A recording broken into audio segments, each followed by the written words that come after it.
At that moment, Vulture 2's finger pressed down on the detonator. His mind had completely snapped. But Instructor Slater, who wasn't far away, seized this once-in-a-lifetime opportunity.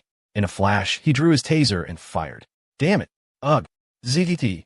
Hit squarely by the taser prongs. Vulture 2 seized up, paralyzed by the electric shock. Captain Invincible. Zhao saw the opening and immediately rushed forward, pinning him down. The man was wired with explosives. If Vulture 2 died or triggered the vest, the bomb would detonate instantly. But with Invincible Zhao's transcendent-level combat skills controlling him, there was no way Vulture 2 could commit suicide in this state. Everyone, sweep the hospital. Check for any other rats. Zhao barked orders while restraining the convulsing agent. And get the power back on. Find out what's happening outside. He had a sinking feeling in his gut. The commotion outside earlier signaled that something terrible had occurred. Soon, High Commander William Sky received Slater's report. Without time to overthink, he immediately arranged for those infected by the gas to be moved into the hospital. Set up a quarantine zone. No one gets close. William Sky ordered, his voice strained. Medical staff, once the power is up, get in position immediately. Analyze the toxin and synthesize an antidote. Also, notify Sergeant Mad Dog will lock down Easton. Search the entire city. Do not let a single rat escape. After issuing the commands, William Sky suddenly felt a wave of nausea. It felt as if every organ in his body was boiling.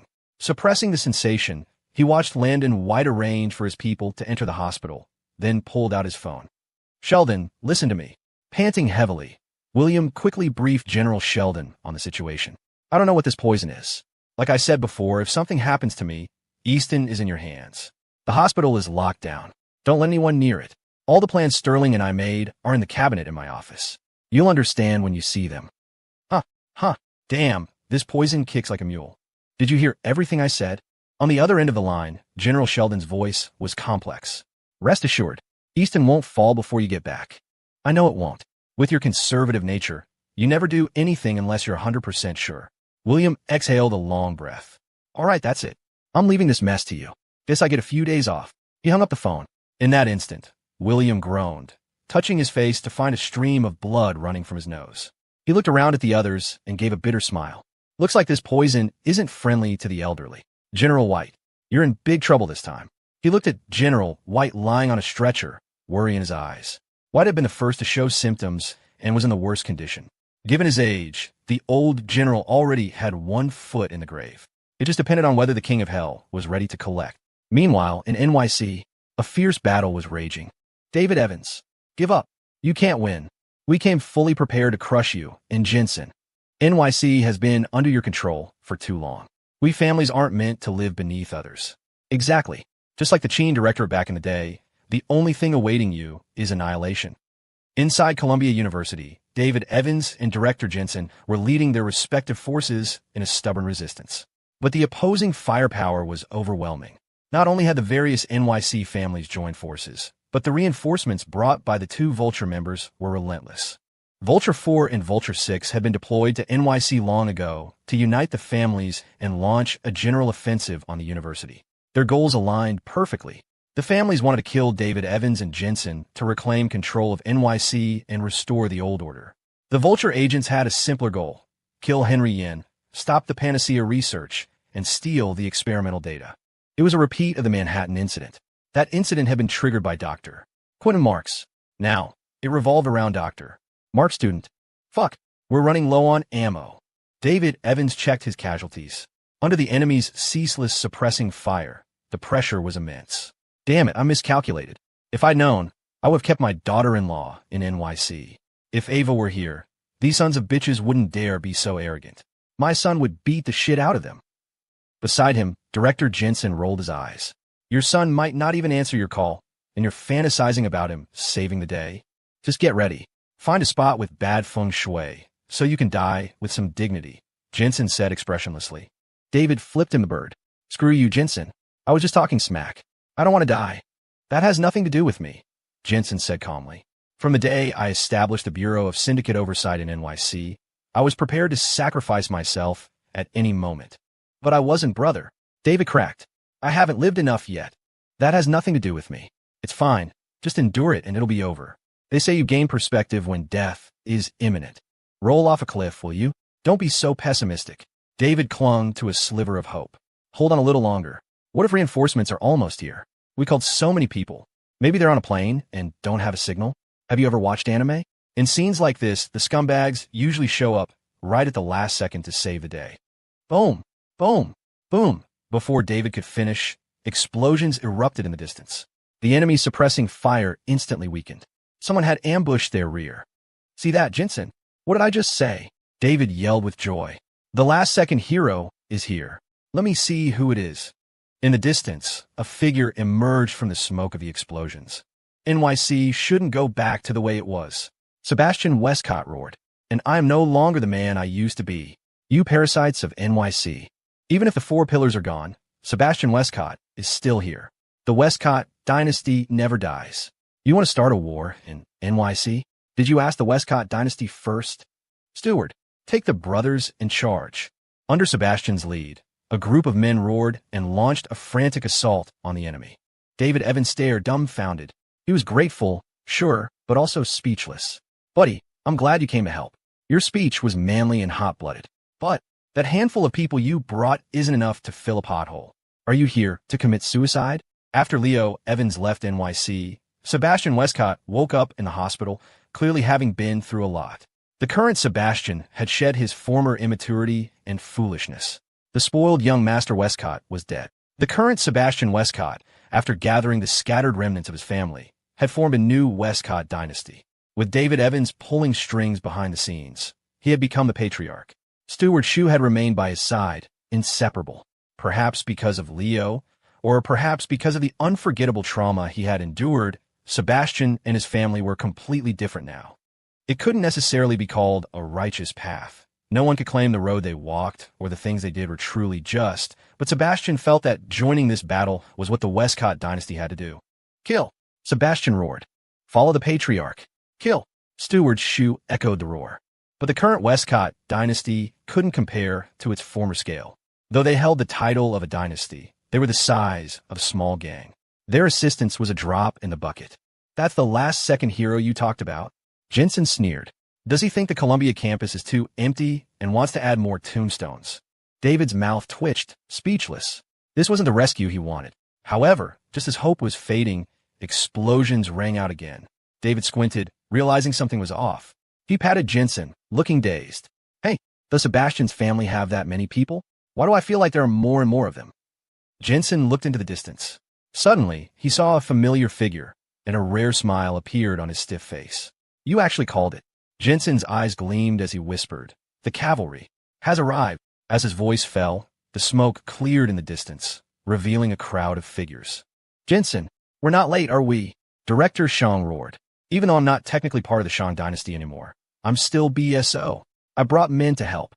Beside him, Conrad Caldwell, master of Caldwell's Crossing, spoke coldly. Sterling blew up my mountain. This isn't over. As payment for helping you. You guys help me deal with him later. With that, countless fighters from Caldwell's Crossing began to charge.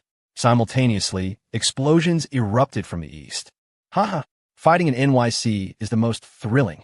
Anthony Reed laughed loudly. David Evans, I never thought I'd see the day you'd beg me for help. Julia Reed kicked him from behind, scolding, He's our in-law. If you didn't come, Ava would curse you to death later. Wait, why did I have to come? Kaylin Croft complained. I moved the entire Chow Dominion from Viridian to Ethelberg specifically to avoid fighting. Now I have to run to NYC to fight? Who doesn't want to retire? Tell me about it. Mister. Siak carried a heavy aura of resentment as he looked at Anthony Reed. Counting the bombs you borrowed from me earlier, you owe me 2 favors now. Fine. One more debt. Doesn't matter, Anthony shrugged. Where's my daughter? Mason Thorne was firing his gun wildly while scanning for Melina Thorne. This fight had nothing to do with him, but Melina had followed Director Shang here. Worried about his daughter, Mason had brought the entire Thorne family into the fray. The Reed family from Ethelberg, the Chow Dominion, the CF family from Westlake City, and the Thorne family all joined the battle. Damn it, where did all these reinforcements come from? Vulture 4 frowned. The situation is still under control. Bring everyone out. The enemy has played their hand. Notify the family heads to go all out. If they hold back now, we pull out. David and the others didn't get to celebrate for long before they saw the enemy numbers swelling continuously.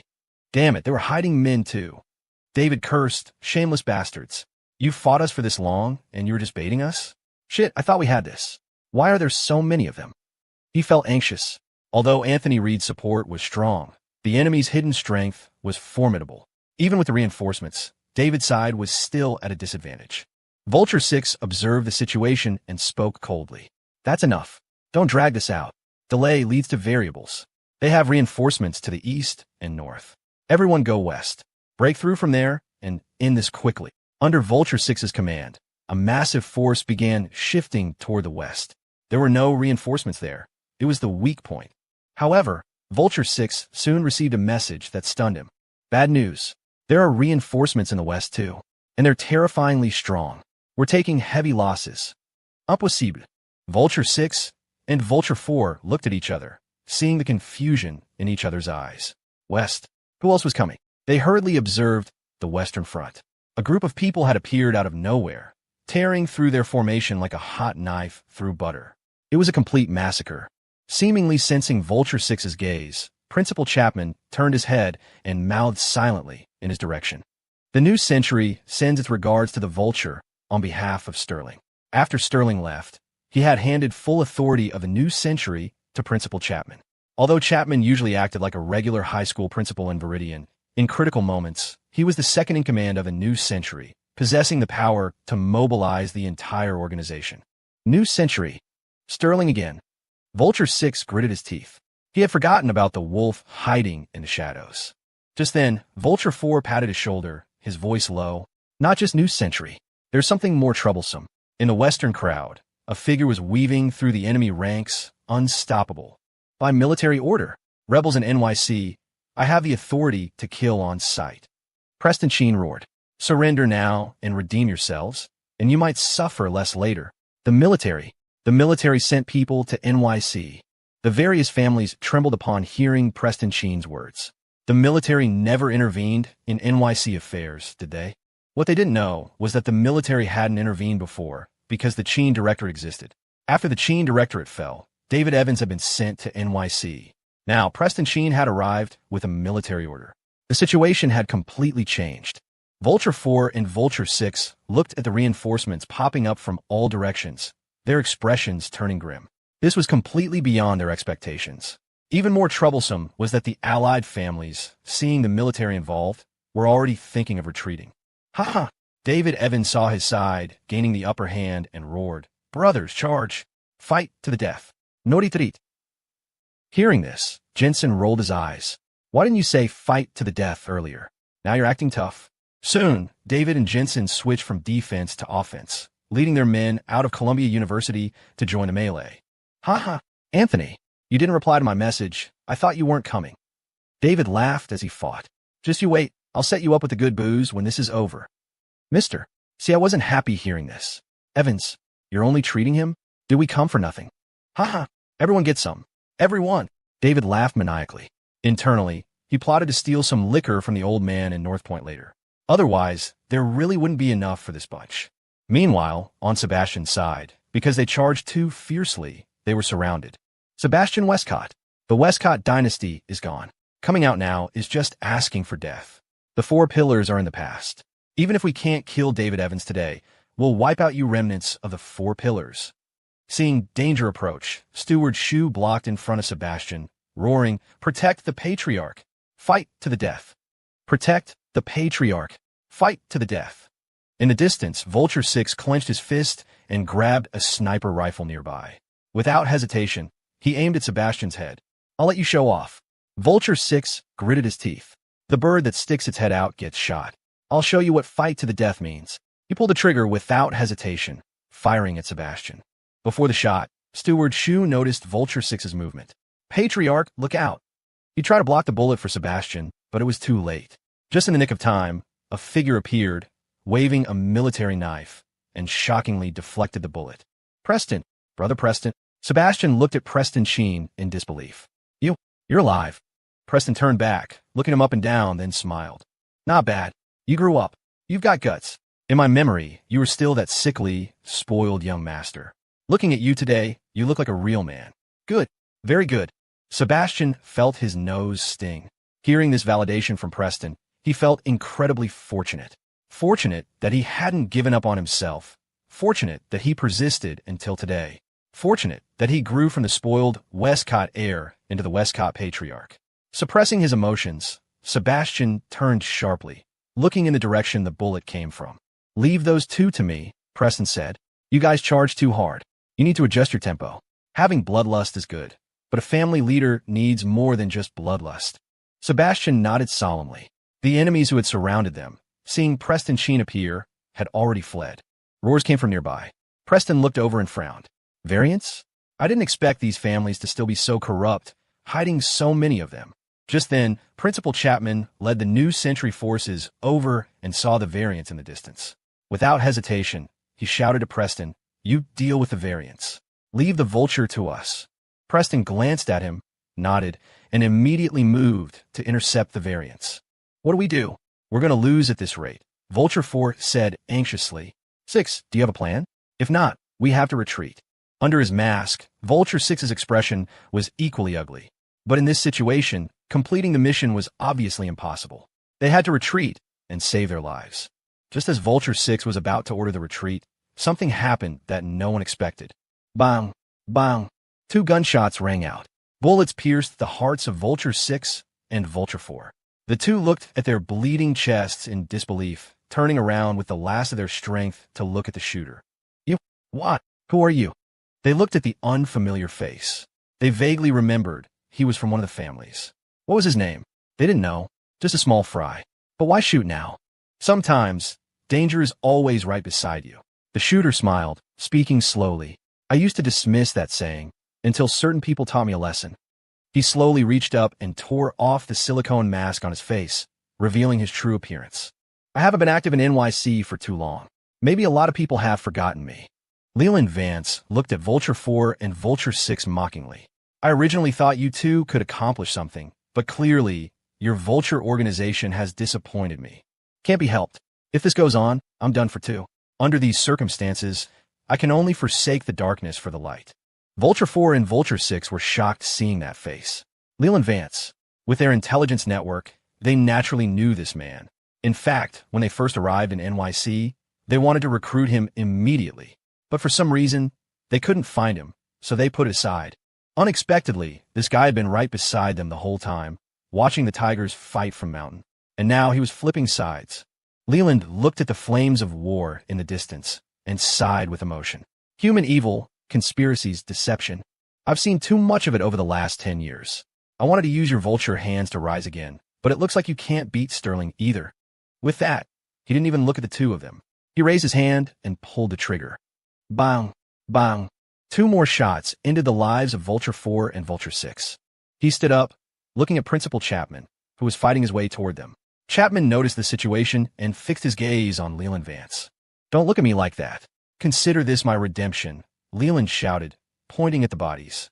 "Tell Sterling we're even. From now on, nobody looks for trouble with anybody. We go our separate ways. I, Leland Vance, keep my word." Chapman nodded slightly, accepting the terms. Seeing the nod, Leland put on his hood, turned, and vanished into the crowd. With the deaths of Vulture 4 and Vulture 6, and the families already contemplating retreat, the battle instantly turned into a one-sided rout. "David Evans, do you have to exterminate us all? We surrender. The families accept defeat. From now on, you run NYC. Jensen, from now on, we'll obey every BSO inspection. Is that enough? Ceasefire. Let's sit down and talk." The heads of the various families began to soften, losing their previous arrogance. To David and the others, these pleas fell on deaf ears. Ceasefire? Negotiation? If not for the reinforcements, if they weren't the ones winning now, would these people have spared them? If their positions were swapped, David and Jensen wouldn't even have whole corpses left. Since they wanted to fight, they'd get a fight to the end. If they didn't kill enough of them to instill true fear, this would only happen again. "Damn it, David Evans, do you really want mutual destruction?" "Yes, I want mutual destruction," David roared. "Come on, you bastards. Who said they were going to slice me into 1,000 pieces? Step forward, I'll give you a chance. One-on-one. My son is Leo Evans. If you dare touch me, my son will pay a visit to your entire family." Hearing this, the families wanted to retreat even more. Leo Evans. They had almost forgotten that the great Demon King was David's son. That was the ruthless man who wiped out the Four Pillars. The legend of Leo fighting an army of 10,000 at the Gilded Tower still circulated in the streets. If that guy returned to NYC.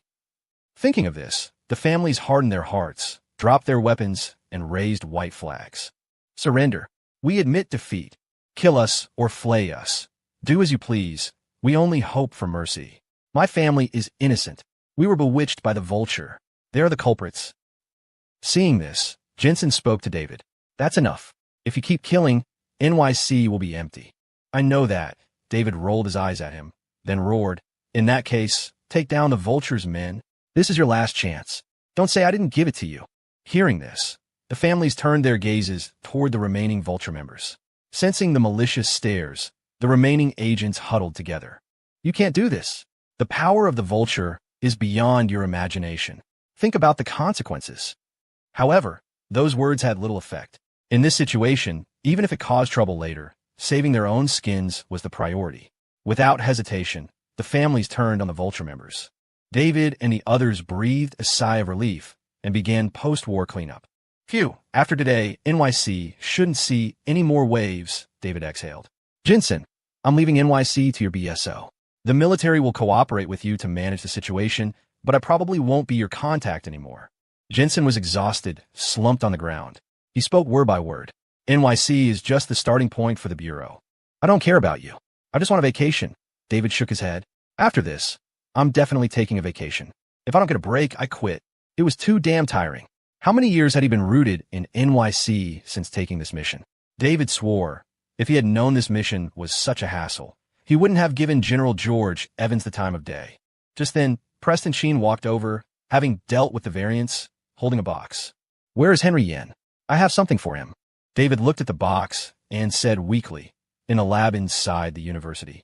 I'll have someone take you. Preston nodded, then took something out of his pocket and handed it to David.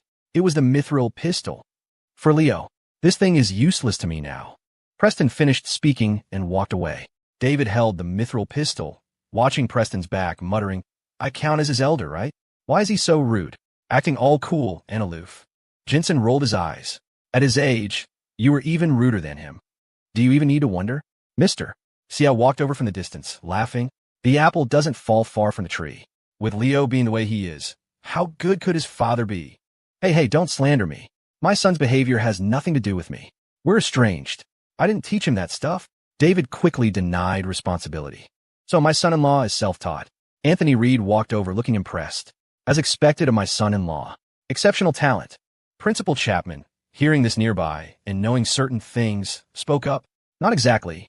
That guy had a teacher, though that guy wasn't exactly a good person either. Everyone fell silent. They knew who Chapman was referring to. After a moment, David grinned. Right, I forgot. He had a teacher. Since I'm still at the university for a couple of days, I'll go to his grave and have a drink with him. My son caused him a lot of trouble. As a father, I should go apologize. Meanwhile, inside Columbia University, President Joyce and the others knew the battle outside was effectively over and emerged from the defense base. Preston Sheen was led to meet Henry Yen. Sterling asked me to give this to you. He said it would help with your research. Preston handed the box containing the amber fruit to Henry. Your teacher wanted this back then, but my father didn't have time to give it to him before. Anyway, I hope this thing can fulfill its value in your hands. Henry took the box solemnly, whispering, I've been waiting for it. With this, teacher's dream can be realized. He turned his head, looking toward a certain spot. His gaze seemed to penetrate layers of obstacles, landing on the university's memorial park. There stood a monument dedicated to Dr. Quentin Marks. On the monument were 2 lines of text written by Henry himself. One day, humanity will conquer all pain and terminal illness. And the value of life is far more than this. The first line was Dr. Mark's dream, which he had practiced all his life. The second line was added by Henry after much deliberation. The first was where Dr. Mark's body was headed. The second was where Henry's heart lay. Easton, the tea house. Sterling had been sitting there with the vulture leader for a long time. Finally, the door to the tea house was pushed open again. The vulture leader sat with his back to the newcomer, staring intently at Sterling, and smiled. Looks like it's time. Sterling didn't speak. He just quietly drank the tea in front of him. Vulture leader, surrender, Major Griffin said, standing at the door with his team. We've launched a full-scale search in Easton. You rats in the sewer have nowhere left to hide. Sterling slowly stood up, reached out, and removed the Vulture leader's mask. Beneath, it was a familiar face. I always thought the Vulture's leader would be some high-ranking Federation official. Until just now, I realized I was wrong, Sterling said slowly, looking at the man in front of him. The Vulture organization is deeply rooted, its sphere of influence unimaginably vast. And you, the elusive leader, should naturally hide in the crowd, drawing as little attention as possible. But you can't be completely non-existent because you have to plan, participate, and place your pieces. So, from the beginning, you've been right beside us. You even fabricated a perfect identity and improvised a double-agent drama. I should have discovered you sooner. I met and know almost everyone around Leo, except you. This is actually the first time I'm meeting you properly. Even when you were around Leo, you were always flickering in and out of sight, avoiding meeting me, afraid I'd notice something wrong, right? Vulture leader, or should I call you by your current name? Harvey gunned to me. Clap, clap, clap. Brilliant, truly brilliant. Harvey shook his head with a smile, clapping continuously. I knew the only person who could guess my identity would be you, Sterling. He stood up, looking at Major Griffin and the others, then back at Sterling. Suddenly, in everyone's eyes, he looked up and laughed maniacally. Ha ha ha, thrilling, too thrilling. Coming all the way from North Point, I've seen so many interesting things. After a while, Harvey's smile gradually faded. He looked at Sterling and spoke slowly. Honestly, when I heard you returned from NYC to North Point, I didn't hesitate to go there myself. I wanted to see what you guys were plotting, so I could plan ahead. But plans never keep up with changes, Harvey said leisurely. At first, I went to Bedlam, managed by Vulture 3. I wanted him to coordinate with me, but I didn't expect that idiot to have one of your people beside him, Louis, so I didn't contact him. Just as I was about to leave Bedlam and act alone, guess who I met? It was Leo Evans. At that time, he was using the alias Leo 9 to enter Bedlam. An idea sprouted in my heart. Leo has countless ties to you. If I could stay by his side, it might make my movements easier.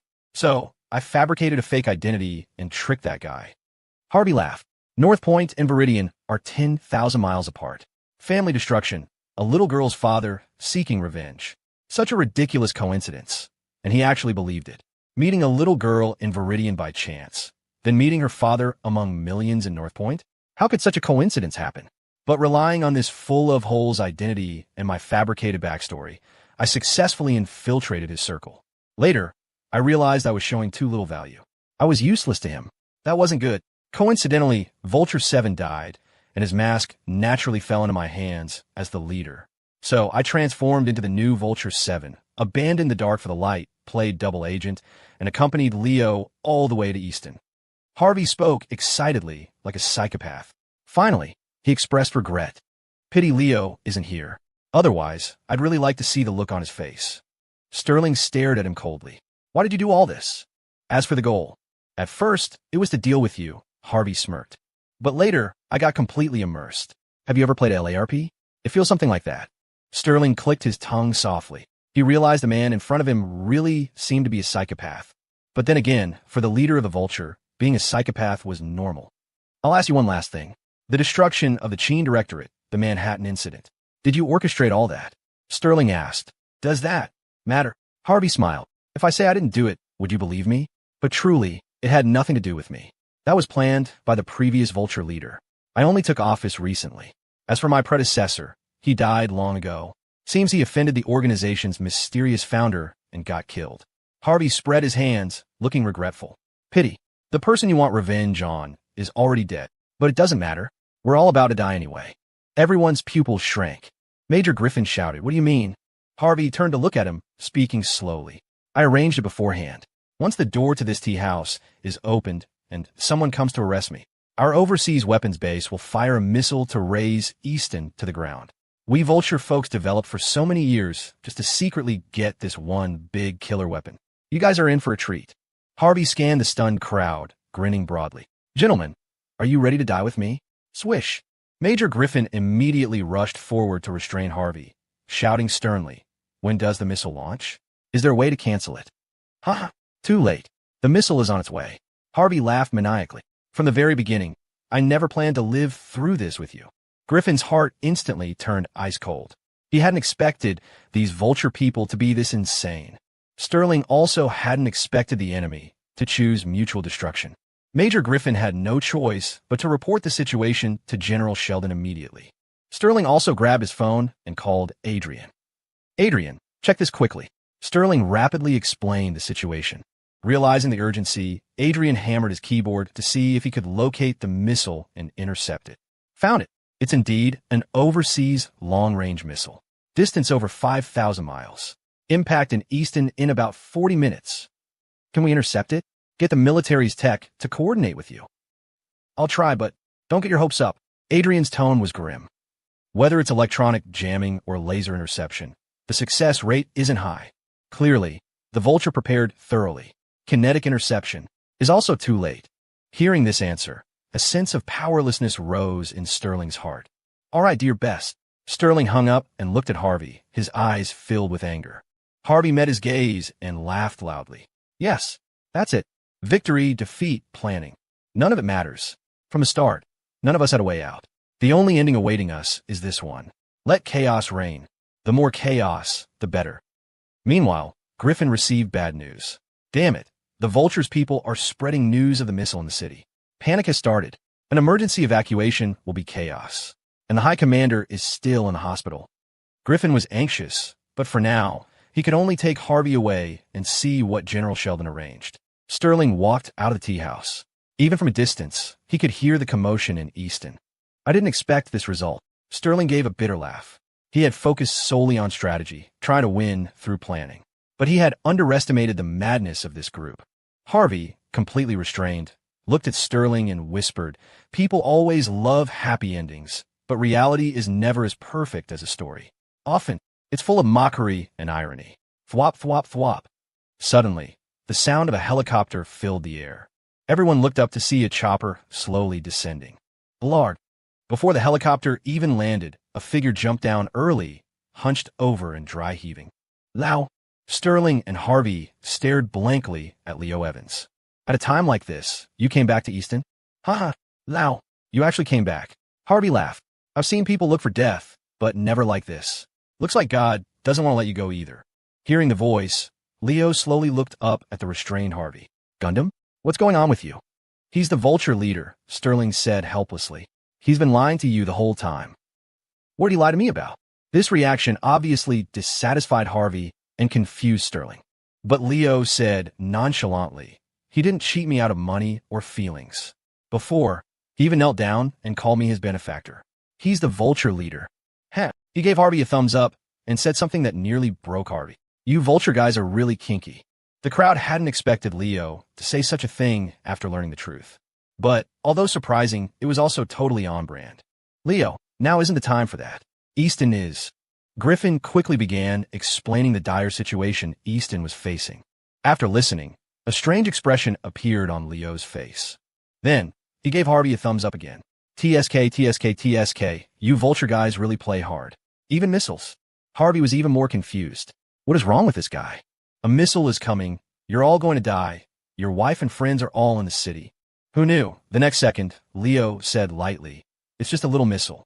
I'll handle it. Tell the people in the city not to run. Eat, drink, be merry. You'll handle it. Everyone was stunned. What was he saying? Harvey forced a smile. You all say I'm crazy. I think he's the real lunatic. Sterling, however, seemed to grasp a lifeline. Ignoring Harvey, he looked at Leo urgently. Do you really have a way? Of course. Have Adrian send me the missile's trajectory. Leave the rest to me. Leo finished and turned to Marco. Marco, start the chopper. Let's go. You got it, Mr. Evans. Marco blindly trusted Leo. Sterling panicked. Wait, you aren't thinking of flying the chopper into the missile, are you? That's impossible.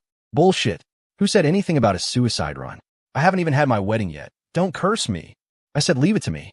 Some things are hard to explain. Anyway, Sterling, throw your brain away right now and trust me blindly. I, Leo Evans, am omnipotent. With that, Leo jumped onto the helicopter. Simultaneously, Adrian synced the missile trajectory to Leo. As the helicopter lifted off, Leo silently chanted in his heart, System, give me that ultimate skill. Damn it, I haven't even warmed it up yet, and I have to use it. Ridiculous. Simultaneously, the system notification sounded in Leo's ear. Host confirms usage of ultimate reward skill. Please note, this skill is a trial version. It is a one-time use skill. Please consider carefully. Stop nagging. If I don't use it, all of Easton is toast. Do I have a choice? Ultimate reward skill activated. Please cherish it. Mr. Evans, at our current speed, I'm afraid it'll be hard to catch up. Mr. Evans. Marco turned around, looking bewildered at the empty seat. Holy shit, where's Mr. Evans?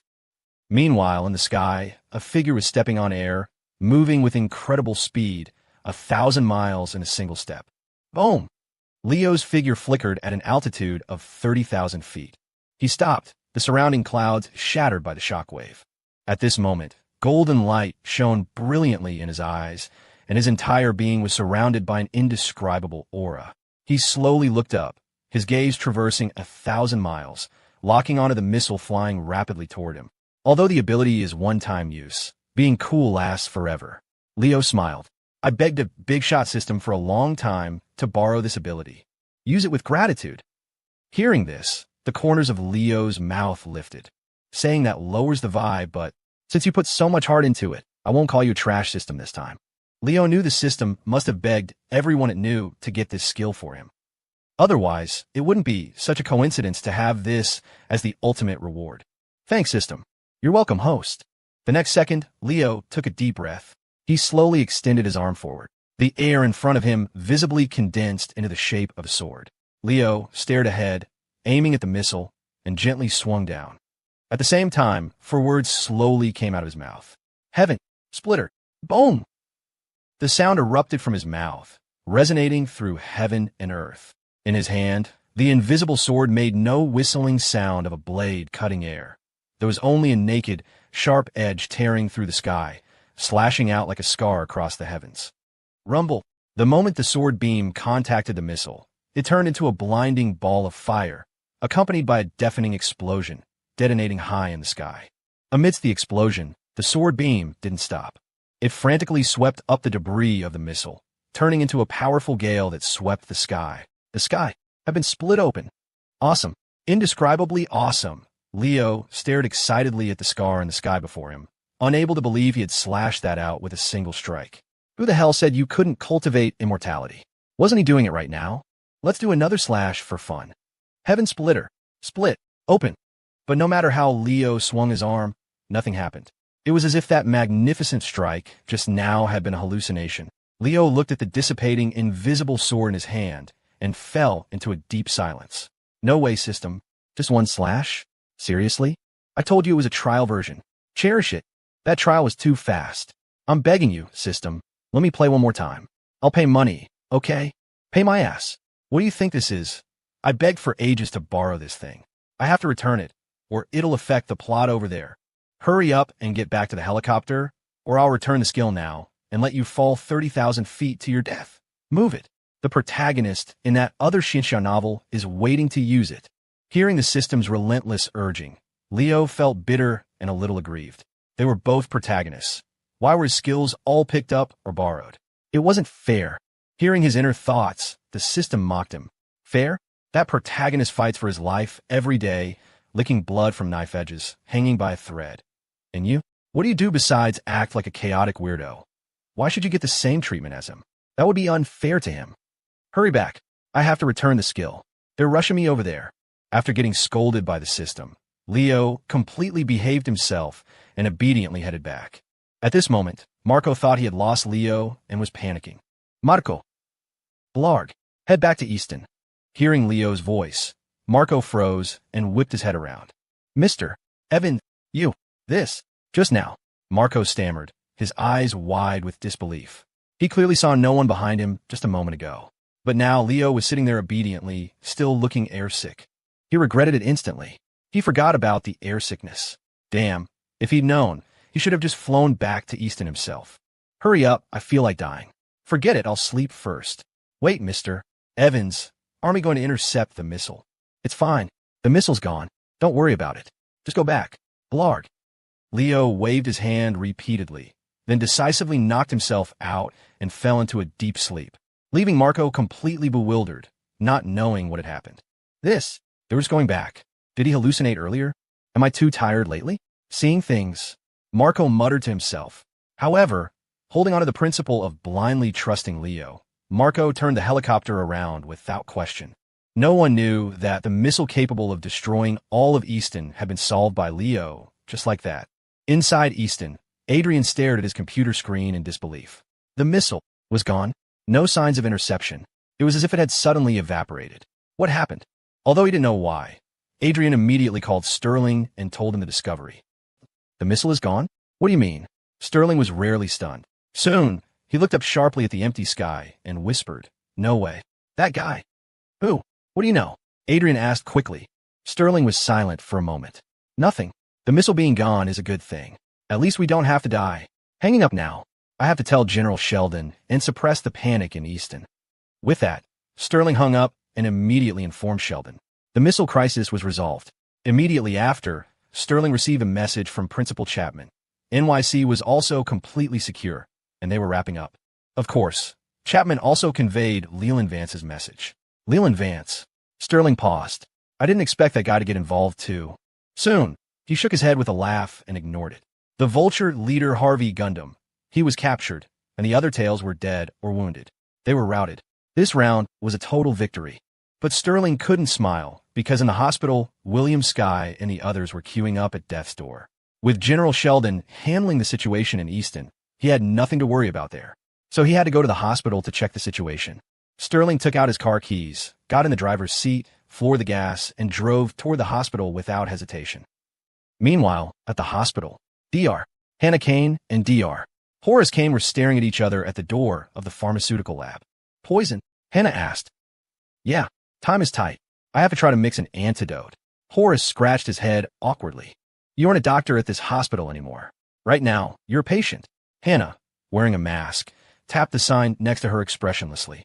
It read, "Patients prohibited." Horace glanced at it, his mouth twitching. "Don't mess around. This isn't the time for rules." "I'm not messing around," Hannah said flatly. "When we were kids, didn't you forbid me from entering that little shed where you mix potions?"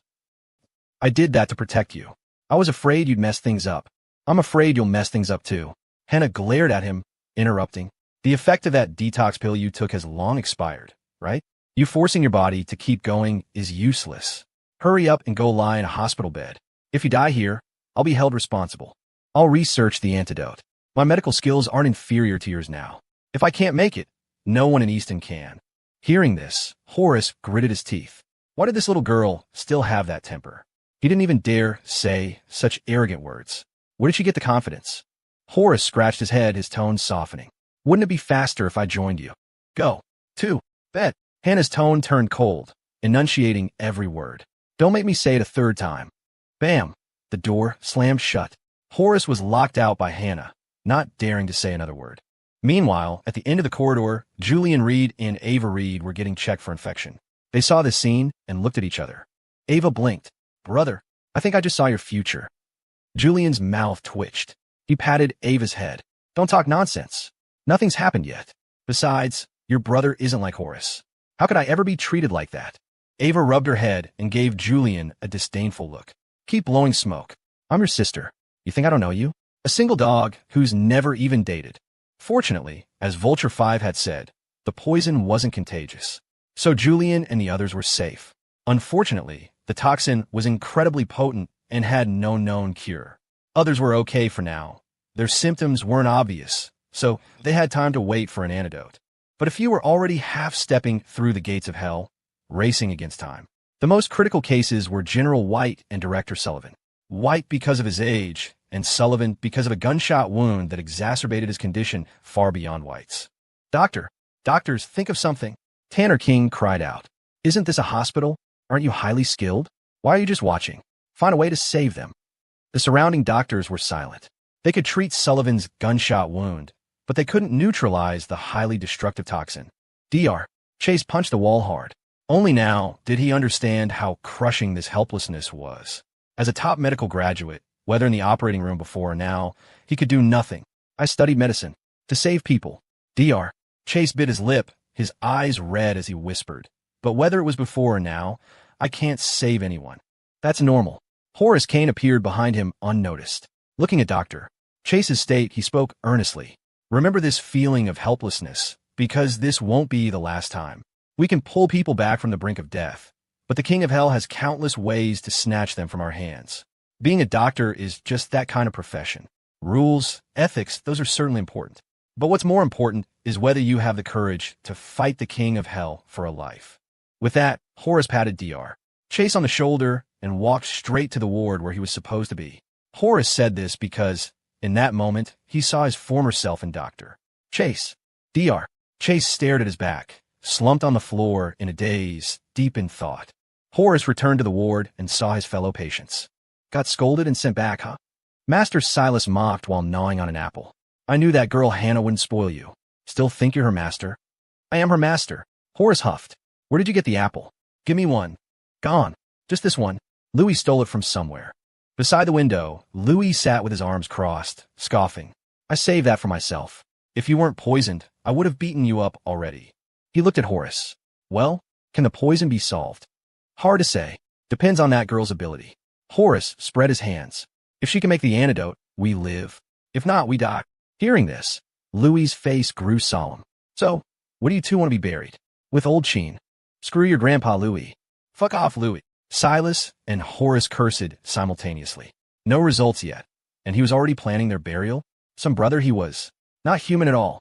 Louis's face remained impassive as he spread his hands.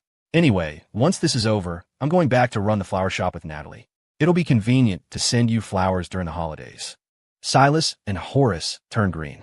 In that moment, they really wished the poison was contagious, so Louis could taste it too. Just then, Sterling rushed in. Although the hospital was locked down, with Sterling's connections, a single phone call got him in. You two okay? How do you feel? Sterling asked immediately upon entering. Decided where to be buried? Plots are hard to find these days. Silas and Horace looked at each other, then immediately tried to kick Louis and Sterling out. You two get as far away as possible. Don't come here with your sarcastic remarks. Yeah, even if we die, we'll badmouth you to the king of hell. The group argued noisily, showing no sense of urgency in the face of death. They hadn't planned on leaving Easton alive anyway. If they live, great. If not, whatever. Sadness and heaviness didn't exist here. All right, let me in. Serious business. Sterling waved his hand and walked in. I've caught the Vulture leader. We're searching the whole city for other members. News just came from NYC. 4 and 6 are dead. Louis spoke up. 3 ran, but with Easton locked down, he can't escape. Plus, Chizuru Kiri was captured. He won't leave him behind. As for 5, that guy is strange, but I caught him. Handed him over to the military.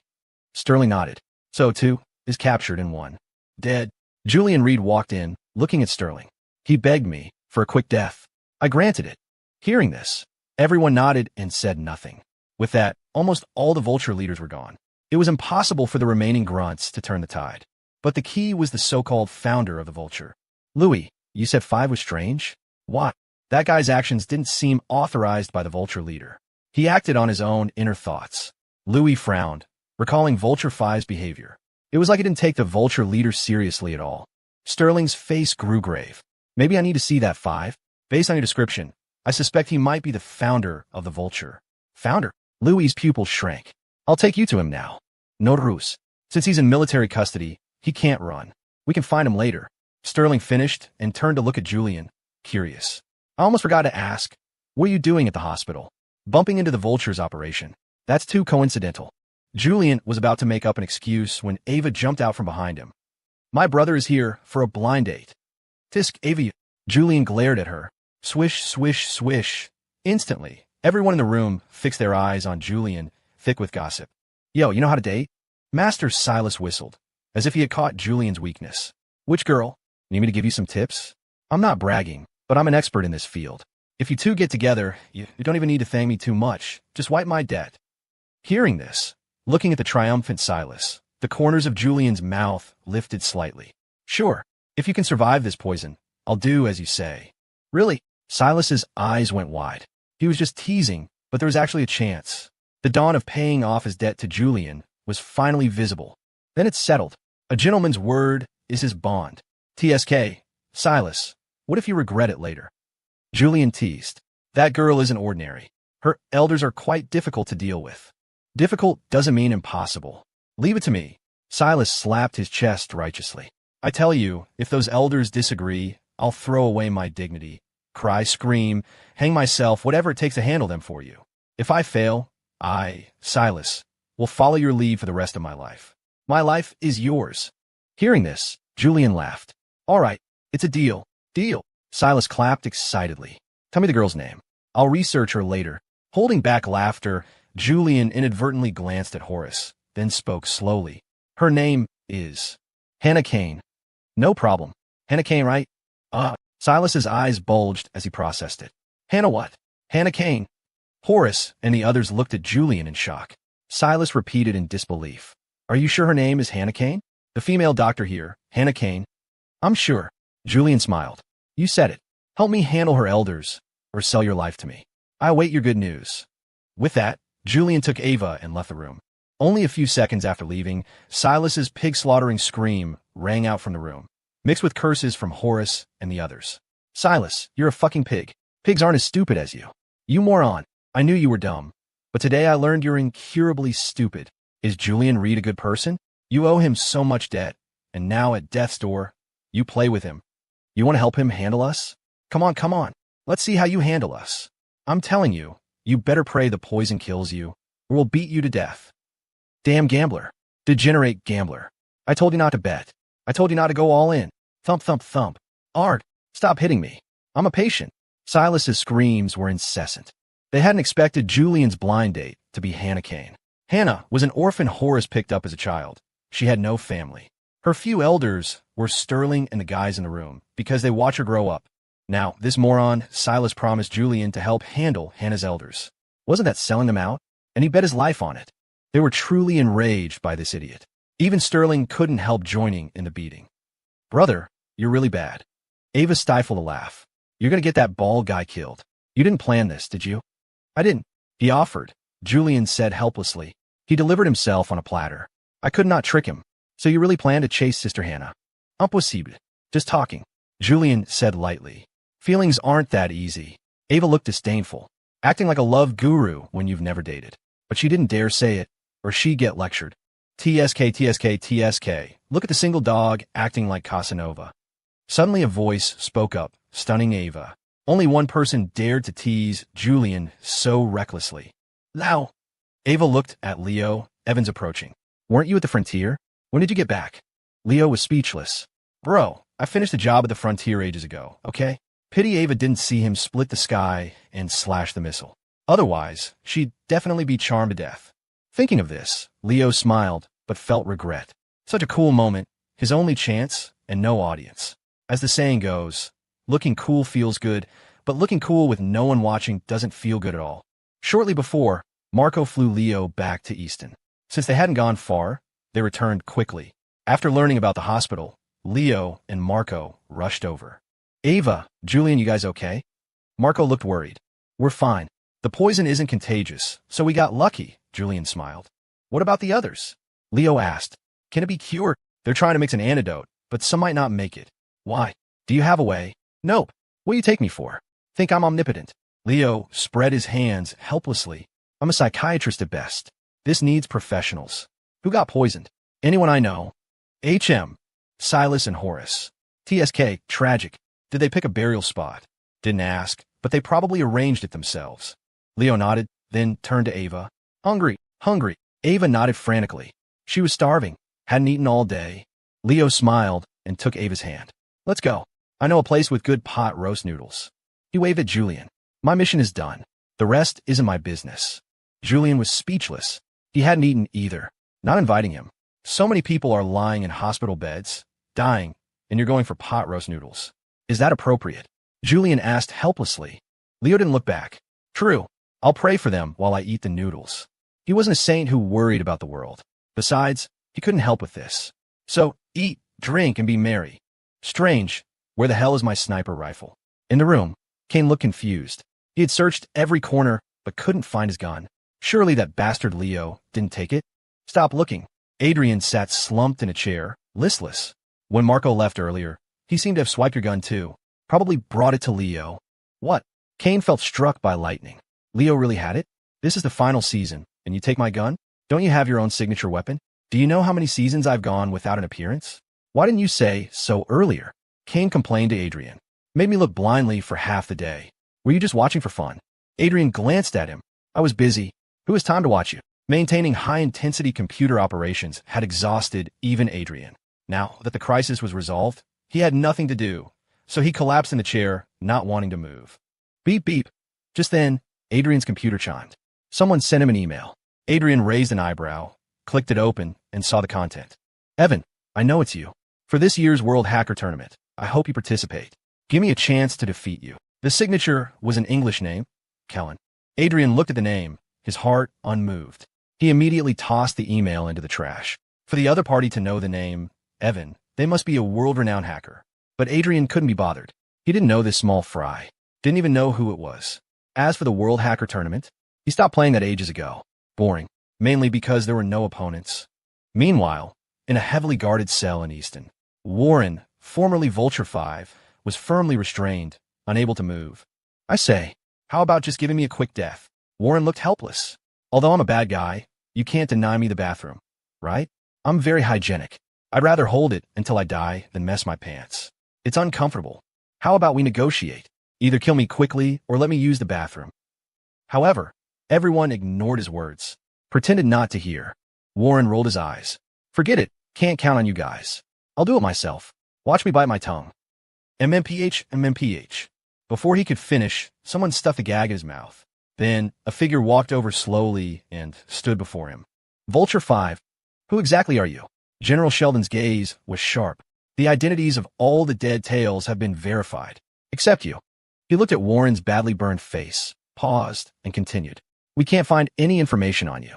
Even when we interrogated Harvey, the Vulture 5 he described is a completely different person from you. What is your identity, and what role do you play in Vulture? You're definitely more than just Vulture 5. Warren looked at Sheldon, making muffled noises. Take the gag out. You stuff my mouth and ask me so many questions. How do I answer? Sheldon glanced at a subordinate, who removed the gag. Tui, what did you stuff me with? Warren looked disgusted. Smells weird. Has this been in other people's mouths? Can't you wash it? Do you know how easy it is to get a bacterial infection? Answer my question. Sheldon shouted. Who are you? Does it matter? Warren looked at Sheldon and asked back. Who I am, what my name is, what my identity is. Does it matter? No matter who I am, it can't change anything, right? If you like, I can make up several identities. Joe Smith from Smithville, Mike Johnson. Real or fake, would you believe me?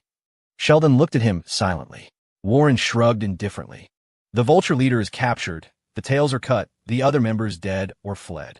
Do you think this result is a total victory? Or do you think you won? Is the world at peace? No more disputes? People holding hands in harmony. Without waiting for Sheldon to answer, Warren continued. None of that. Actually, you changed nothing, didn't you? The Vulture was huge, powerful, but it was just a corner of the world's darkness.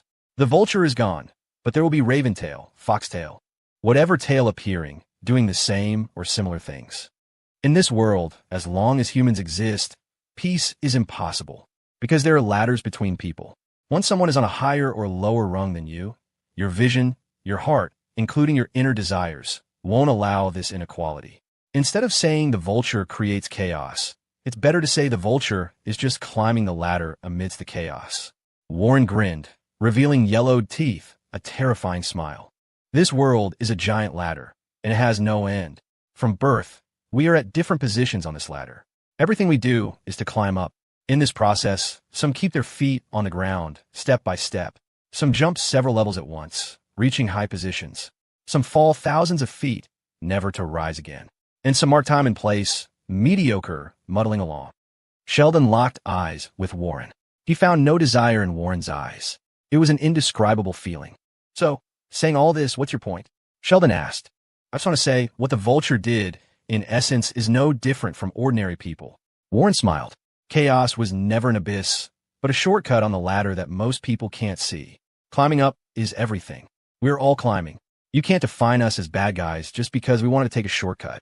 That's a bit unfair. Of course, we took the shortcut, so naturally, we accept the price of failure. So, Lord High General Sheldon, can you give me a quick death? Warren flashed what he thought was a brilliant smile at Sheldon, but paired with his terrifying face, he looked even more ghastly. Sheldon saw no fear on his face, only the composure of one who admits defeat. I can, as long as you tell me your true identity and the method to neutralize the poison. I'll make it quick, Sheldon said seriously. Hearing this, Warren didn't hesitate. My name is Joe Smith, 47, from Smithville, NYC. Family of 5. All dead, just me left. Is there any point in this? Sheldon interrupted. Joe Smith. That name sounded fake instantly. As for Smithville, NYC. Obviously made up on the spot. Treating them like idiots. You asked. I answered, Warren said helplessly. I speak, you don't believe. You people are hard to please. I want to ask about your identity. The antidote, Sheldon said coldly. White and the others were critical in the hospital. They needed the cure fast. Sigh. Warren sighed deeply. That really doesn't exist. It's incurable. That stuff was just developed not long ago. Even we didn't have time to make an antidote. Hearing this, Sheldon's heart sank completely. He was also annoyed. He had wasted a lot of time on Warren without getting any useful information. Gag him. Don't let him kill himself. Sheldon ordered coldly and turned to leave. Huh? Hey, MMPH. Warren's eyes widened as his mouth was stuffed again. Meanwhile, at the hospital, in the pharmaceutical lab, Dr. Hannah Kane stared irritably at the petri dish. The pale green toxin sample inside was writhing slowly. In just a few seconds, it rapidly withered into a charred black dot. Hannah sighed. This was her 43rd failure. On the table lay a notebook, its yellowed pages densely covered in handwriting. The electronic screen beside it displayed various data. Tried every method. Hannah bit her lip, forcing herself to calm down. Hours had passed. The longer it dragged on, the more dangerous the situation for those poisoned outside. Hannah took a deep breath, staring intently at the data on the screen, her mind frantically considering every feasible method. This poison is too destructive. Ordinary antidotes can't neutralize it at all. Hannah frowned deeply. Suddenly, a figure appeared in her mind. It was when she was a child. Horace Kane had once told her, when facing a toxin you've never seen before, if you want to counter it, don't stare at its destructive power. Find what it is unwilling to touch. Hannah looked up sharply, then quickly gathered every usable substance in the lab. First find the element it won't destroy, then use that element as a base. Hannah's focus sharpened again as she continued mixing the antidote. Right now, both she and the poison victims were racing against time. Boss, 2 bowls of pot roast noodles. Eating here. Leo brought Ava to the noodle shop. Just as he finished speaking to the owner, he turned and saw 2 familiar figures. Ethan Xie and Lucia Shang. Ethan, what are you doing here? Leo looked at Ethan Xie, confused. Ethan, mouth stuffed with noodles, was equally confused. You two Choo-Choo.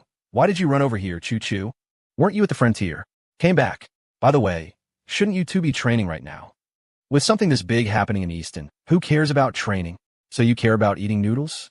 Ethan wiped his mouth and added, besides, Lucia and I are just like you. Temp workers. You ran off, why would we stay? Hey, I'm warning you, don't slander me. I didn't run off, I went on a mission, Leo quickly explained.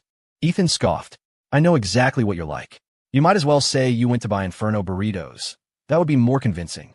Seeing Ethan, Leo felt incredibly regretful inside. Pity Ethan didn't see his handsome heaven splitter move either. The highlight of his life, and not a single person saw it. Thinking of this, Leo felt immense regret and couldn't help but say, System, I've never asked for anything. Can you help me get another awesome skill, just to feel good? Gone. I've been completely hollowed out. Phoenix. Seeing how pathetic the system was, Leo didn't push it. At this time, Leo and Ava's pot roast noodles were served. The 4 of them ate and chatted. Ethan suddenly asked when Leo planned to go back. If possible, they might go together. Leo thought about it. There really wasn't anything left to do here. The vulture was gone, his ultimate mission was complete. Suddenly, he felt a bit bored. In 2 days, I'll see if I need to go back to North Point. If not, Ava and I will fly directly back to Ethelberg. Beside them, hearing this, Lucia Shang whispered into Ava's ear. When are you and Leo holding the wedding? I'll come be your bridesmaid. Ava's cheeks instantly flushed. She glanced at Leo, then whispered back, I don't know. Should be soon. Depends on when he wants to. Chatting with Ethan, Leo's ears twitched slightly. His expression didn't change as he continued making small talk with Ethan. What the two didn't know was that back in NYC, Anthony Reed and David Evans were already about to come to blows over the dowry. NYC. The celebratory banquet was in full swing, laughter and clinking glasses filling the hall. Reed, don't you push your luck. David Evans glared at Anthony Reed, his face flushed. What do you mean, give you $150 million as a bridal settlement? You're not selling a daughter, are you? I haven't even asked you for the dowry yet. Fine, $150 million is acceptable, provided you return $300 million to me. Bullshit. Who's selling their daughter? Anthony roared back, equally incensed. Ava is my precious little cotton jacket, the princess held in the palms of the entire Reed family. That brat Leo wants to marry her. Is $150 million too much? It's not too much at all. I even gave you a discount. Screw you and your discount. You have no shame. David pointed a finger right at Anthony's nose. Precious little cotton jacket? You tell me right now, when is Ava's birthday? If you can answer immediately, I'll scrape together $150 million right now. I'll sell my pots and pans if I have to. No hesitation. Hearing this, Anthony's mouth opened, then closed. He gaped like a fish for a long time, unable to squeeze out a single word. After a long, awkward silence, he finally choked out, That's not the point. Have some dignity, Anthony. I'm embarrassed for you, David said with a look of utter disdain. You don't even know your own daughter's birthday. Some father you are. Anthony laughed in anger. Fine, then you tell me right now, when is Leo's birthday? If you say it, I won't ask for a single cent of the settlement. You think I'm like you? My son was born on August 6th. I remember it clearly. David answered without a second of hesitation. This time, Anthony was stunned. He actually knew. He quickly looked at Director Jensen. Old Jensen, you have a good memory. You investigated Leo's files. Was it really August 6th? Jensen sat on the sofa, his expression blank. August 6th, my ass. Leo's files have always listed December. I don't remember the exact date, but he's definitely a Capricorn. Capricorn. That meant late December to early January. What the hell did that have to do with August 6th? David Evans, you truly have no shame. You just made that up. Anthony scoffed. David didn't look embarrassed in the least. Instead, he countered, Is he my son or your son? If I say he was born in August, he was born in August. He was playing the row card. Beside them, Julia Reed covered her face, feeling nothing but secondhand embarrassment. All right, that's enough, both of you, Julia said with a sarcastic bite. You're arguing about the kid's marriage, as if either of you actually has the final say. That single, flat sentence pierced straight through David and Anthony's hearts. It broke their defenses. Julia was telling the truth. If these two dared to interfere in Leo and Ava's wedding, the consequences would be miserable. Not to mention anything else, General George Evans would probably beat David to death first. As for Anthony, he'd have to figure out how to face Julian. Two men with absolutely no domestic status were sitting here discussing bridal settlements and dowries. What do you know? Anthony whispered. They can have their wedding. We're talking about our business. It's two different things. Exactly.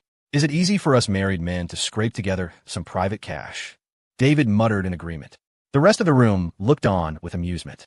No matter how many years passed, when this group got together, there was always entertainment. All right, let's talk business. Jensen coughed twice and spoke up. Here in NYC, the families have all surrendered. Most of the Vulture members in the city have been cleared out. Barring any accidents, there shouldn't be any waves in NYC for the next few years. I'll take this opportunity to let the BSO take root in NYC, then gradually expand to other parts of the country to manage these powerful families. Of course, we'll still need assistance from the military. To the side, Preston Sheen stood up. I'll report this to my superiors when I get back. Now that things are settled, my mission is complete. It's time to return. Leaving so soon? Sebastian Westcott quickly stood up to urge him to stay. Brother Sheen, why not stay in NYC for a few more days? Look around. No, maybe next time, Preston smiled. I believe the next time I return, I'll see a more prosperous and beautiful NYC. With that, he greeted everyone and left with his men. He still had to go to North Point to visit Patriarch Sheen's grave. He wanted to tell his father that they had one. Until evening, Anthony and the others continued to drink in high spirits, shouting and boasting. It had been a long time since they had drunk to their heart's content like this. Just a few more days to wrap things up, and I can take a vacation. David raised his wine glass and laughed loudly. I'm going fishing. I'm going traveling. I'm going to party every night. Party every night. Party every night. Party every night. Mr. Yeah, Anthony and the others shouted in agreement, completely forgetting that Julia Reed was still present. Julia wasn't angry. She simply took out her phone and recorded everything. After tonight, the fate of these men would certainly be miserable. But David and the others were too drunk to notice the imminent danger. After a long while, Julia found it boring and left directly to go to her room to sleep. As time passed, the sky outside brightened. The men lay sprawled in various corners, some on the table, some on the sofa, and some directly on the floor. Until one day later, Julia's video caused countless domestic tragedies. The most miserable among them were David and Anthony. Because they're good brothers, when confessing, threw the blame entirely on these two without any prior coordination, displaying incredible tacit understanding. Easton Military Hospital. In the pharmacy lab, Dr. Hannah Kane looked at the data, exhausted, the pressure in her heart immense. Outside the door, many doctors were waiting for her results. Old White and Director Sullivan's conditions have reached a critical point. The others are deteriorating further. If Dr. Hannah still can't produce an antidote today, then I'm afraid. Damn it. As a doctor, I can't believe I can only stand outside and do nothing. Trust Dr. Kane. She's the best doctor in all of Easton. She will succeed. Even if she succeeds, how long will it take? Those people can't wait much longer. Countless people whispered, most with sorrow on their faces. They had tried to concoct antidotes and sought help from physicians all over the country. Dr. Chase had even called his professors at the NYC Medical College overnight to ask for help in the research. But the results were invariably the same. No cure. Creak. Just then, the door to the pharmacy lab finally opened. Everyone rushed forward immediately, looking at Hannah with hope. Hannah looked exhausted. Without any unnecessary movement, she handed the notebook in her hand directly to them. Get these materials in the shortest time possible. The more, the better, Hannah said softly. Dr. Chase took the notebook, looked at the densely packed list of materials, and his mouth trembled as he spoke. Dr. Kane, is this? The materials needed to make the antidote. I've created the antidote. Hannah looked at everyone and said calmly. Success. Dr. Kane succeeded. Quick, go prepare the materials, fastest speed possible. The poison that doctors all over the country said was incurable. Dr. Kane solved it. Dr. Kane is amazing. The gloomy atmosphere in the hospital was swept away, replaced by continuous cheers that lingered for a long time. Hannah frowned, covered her ears, and glared at them. Inside the ward, Dr. Horace Kane lay on the bed. Hearing the cheers, the corners of his mouth rose slightly. I knew that girl would succeed. After all, she's my student. If she couldn't even cure this little poison, she'd be ruining my reputation. Beside him, Master Silas rolled his eyes repeatedly hearing this. Do you seriously have the face to say that? Who was the one crying snot and tears last night, saying he didn't want to die, writing a will, recalling the past, and now you're acting cool? However, Silas didn't feel great inside either. Although the poison could be cured, he still had a big problem unresolved. Sigh, do I really have to sell my life to Julian Reed? Whenever Silas thought of this, he wanted to slap himself a few times. Damned gambling addict. Rotten gambler. No saving me in this life. A few days later, Easton Military Hospital, High Commander William Sky's ward. Clack, clack, clack. Accompanied by the sound of footsteps, General Sheldon walked directly into William Sky's ward carrying a fruit basket. He didn't even knock. How much longer are you going to lie there? Sheldon glared at William Sky. The poison is cured. Are you planning to lie in the hospital forever and act like a hands-off boss? William Sky lay on the bed, legs crossed, speaking nonchalantly. The poison is cured, but aren't there side effects? I have to stay for observation for a while. Nobody else has side effects. Only you. Old White still hasn't woken up. Shouldn't I stay here to keep him company? If General White doesn't wake up, are you going to stay here with him for the rest of your life? Sheldon angrily slammed the fruit basket onto the table, then straightened his expression. I don't care. You have to be discharged today. There's a pile of things waiting for you to handle. What's it got to do with me? You're the High Commander now. I'm just a patient. William Sky picked up a banana and peeled it leisurely. Don't give me that useless talk. I've covered for you enough, Sheldon said in a deep voice. I've been going crazy lately. Carlisle has gone mad, demanding every day that we hand over the fox-faced demon, or the nets will break and the fish will die.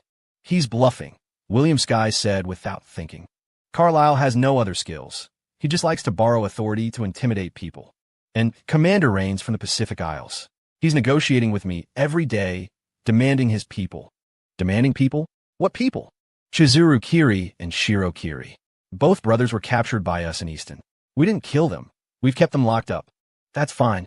Negotiate conditions with him, William Sky said lightly. Tell them to declare war on the U.S., and we'll return the people to him. Sheldon's eyelid twitched slightly upon hearing this. Fortunately, he was the one negotiating with Rains recently. If it had been William Sky, Rains would probably have become like Carlisle, clamoring for mutual destruction with the Federation. As for Vulture 5, he was still the same, full of nonsense without a single serious word. His most frequent sentence was asking for a quick death. His second most frequent was asking to go to the bathroom. Other than that, nothing of substance. I don't care about anything else. You have to be discharged today. I've already handled the procedures for you. Sheldon's tone left no room for negotiation. TSK. Fine. So annoying. Can't even slack off for a bit. William Skye pouted. Seeing William Skye agree, Sheldon stood up. Enjoy your banana. I'm going to check on old White. With that, he strode out of the room. William Skye watched him leave, empty-handed, and muttered. At least he's sensible. He knew old White wouldn't wake up, so he didn't buy fruit for the old man. If Sheldon had heard William Skye's words, he probably wouldn't have been able to resist coming back to fight him right there in the ward. Easton, inside Aunt Diane's aromatherapy shop. Hello, Aunt Diane. My name is Leo Evans. I'm Ava's husband. Leo greeted Diane affectionately, looking every bit the obedient child. I often hear Ava mention you, saying you're a gentle and beautiful lady. Seeing you just now, I thought you were a customer here. You look so young. Leo chattered on, flattering Diane so much that Kane, standing to the side, felt a bit nauseous. Keep acting. Who can outact you? How many faces do you have, kid? Diane, however, was charmed by Leo. Even though she knew he was flattering her, it was pleasant to hear. Flattery might be simple, but some people were too lazy to expend even that bit of effort, causing them to lose many opportunities in life. So Diane didn't dislike people who knew how to sweet talk. And Diane, we came specifically to say goodbye, Ava said. We're going back to Ethelberg tomorrow. So soon, Diane said with some reluctance. We just met not long ago, and you're leaving. Aunt Diane really hates to see you go.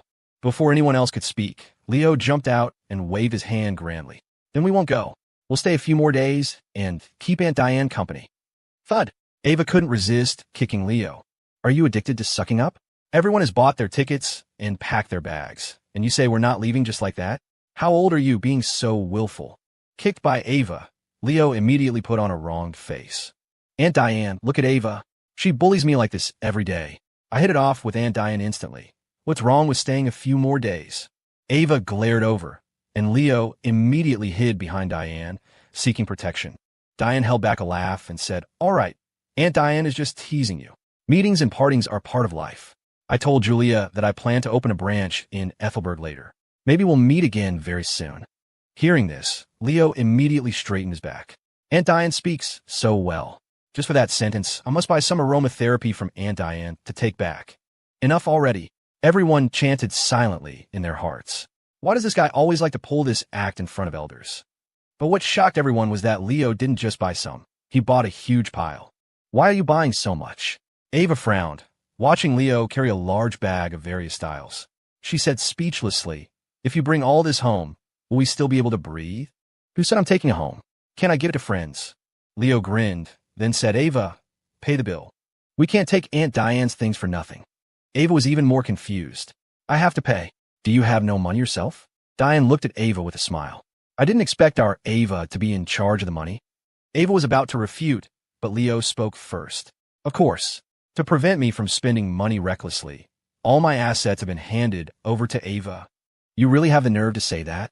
Everyone present, especially Kane, knew that Leo had stashed away quite a bit of private money. Diane put on an expression that saw through everything and laughed scoldingly. What money? Treat it as a gift from Aunt Diane. I'll get angry with whoever tries to pay. Aunt Diane is generous. Leo praised again, then added, Then I'll take a bit more. Hiss. Just kidding.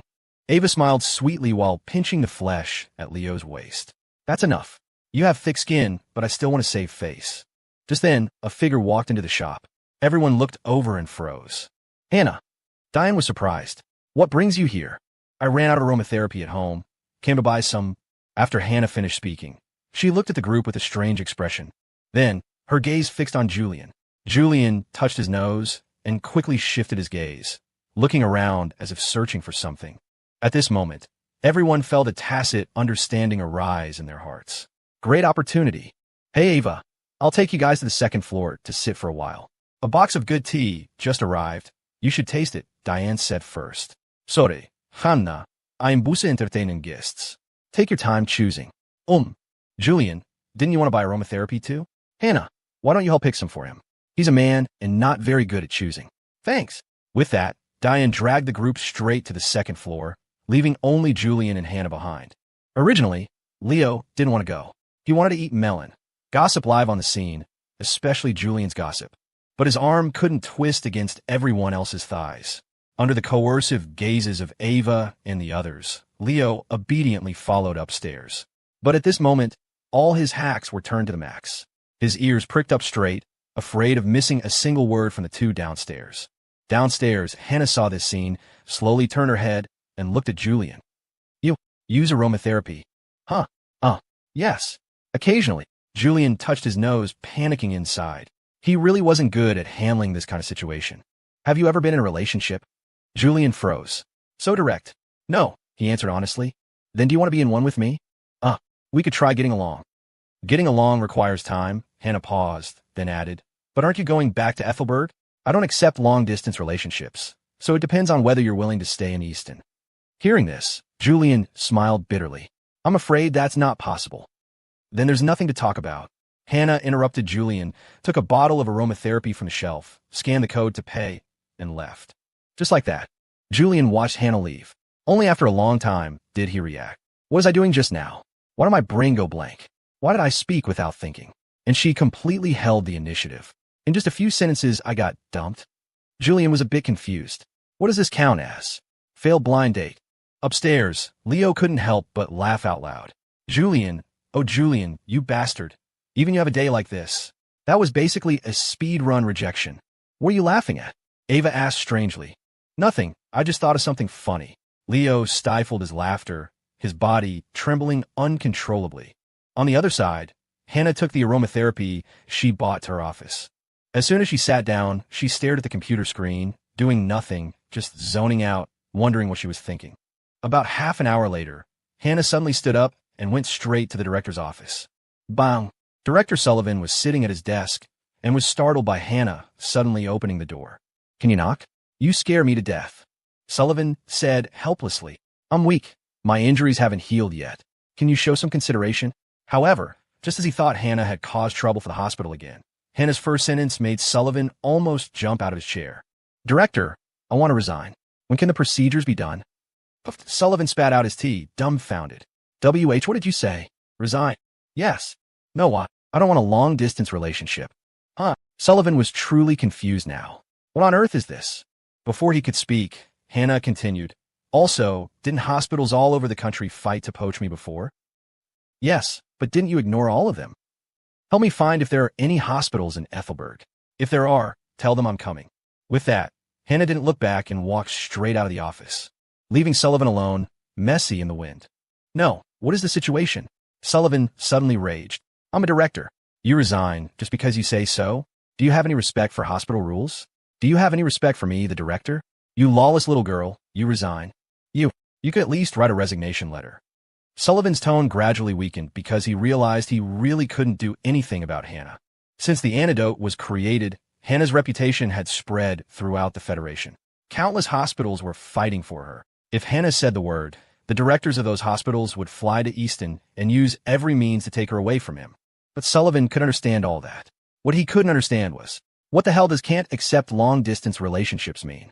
What kind of nonsensical resignation reason was that?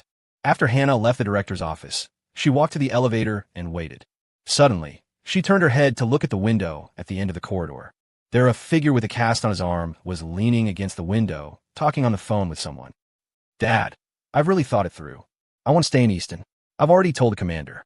I'm not going back. No, I wasn't bullied. No one threatened me. Dad, why don't you believe me? It's not about money, Dad. Some things can't be solved with money. I really think so. I'm not crazy. Your son just wants to be a man with dignity. Why won't you believe me? Tanner looked anxious and helpless. On the other end of the phone, his dad thought his son had been possessed.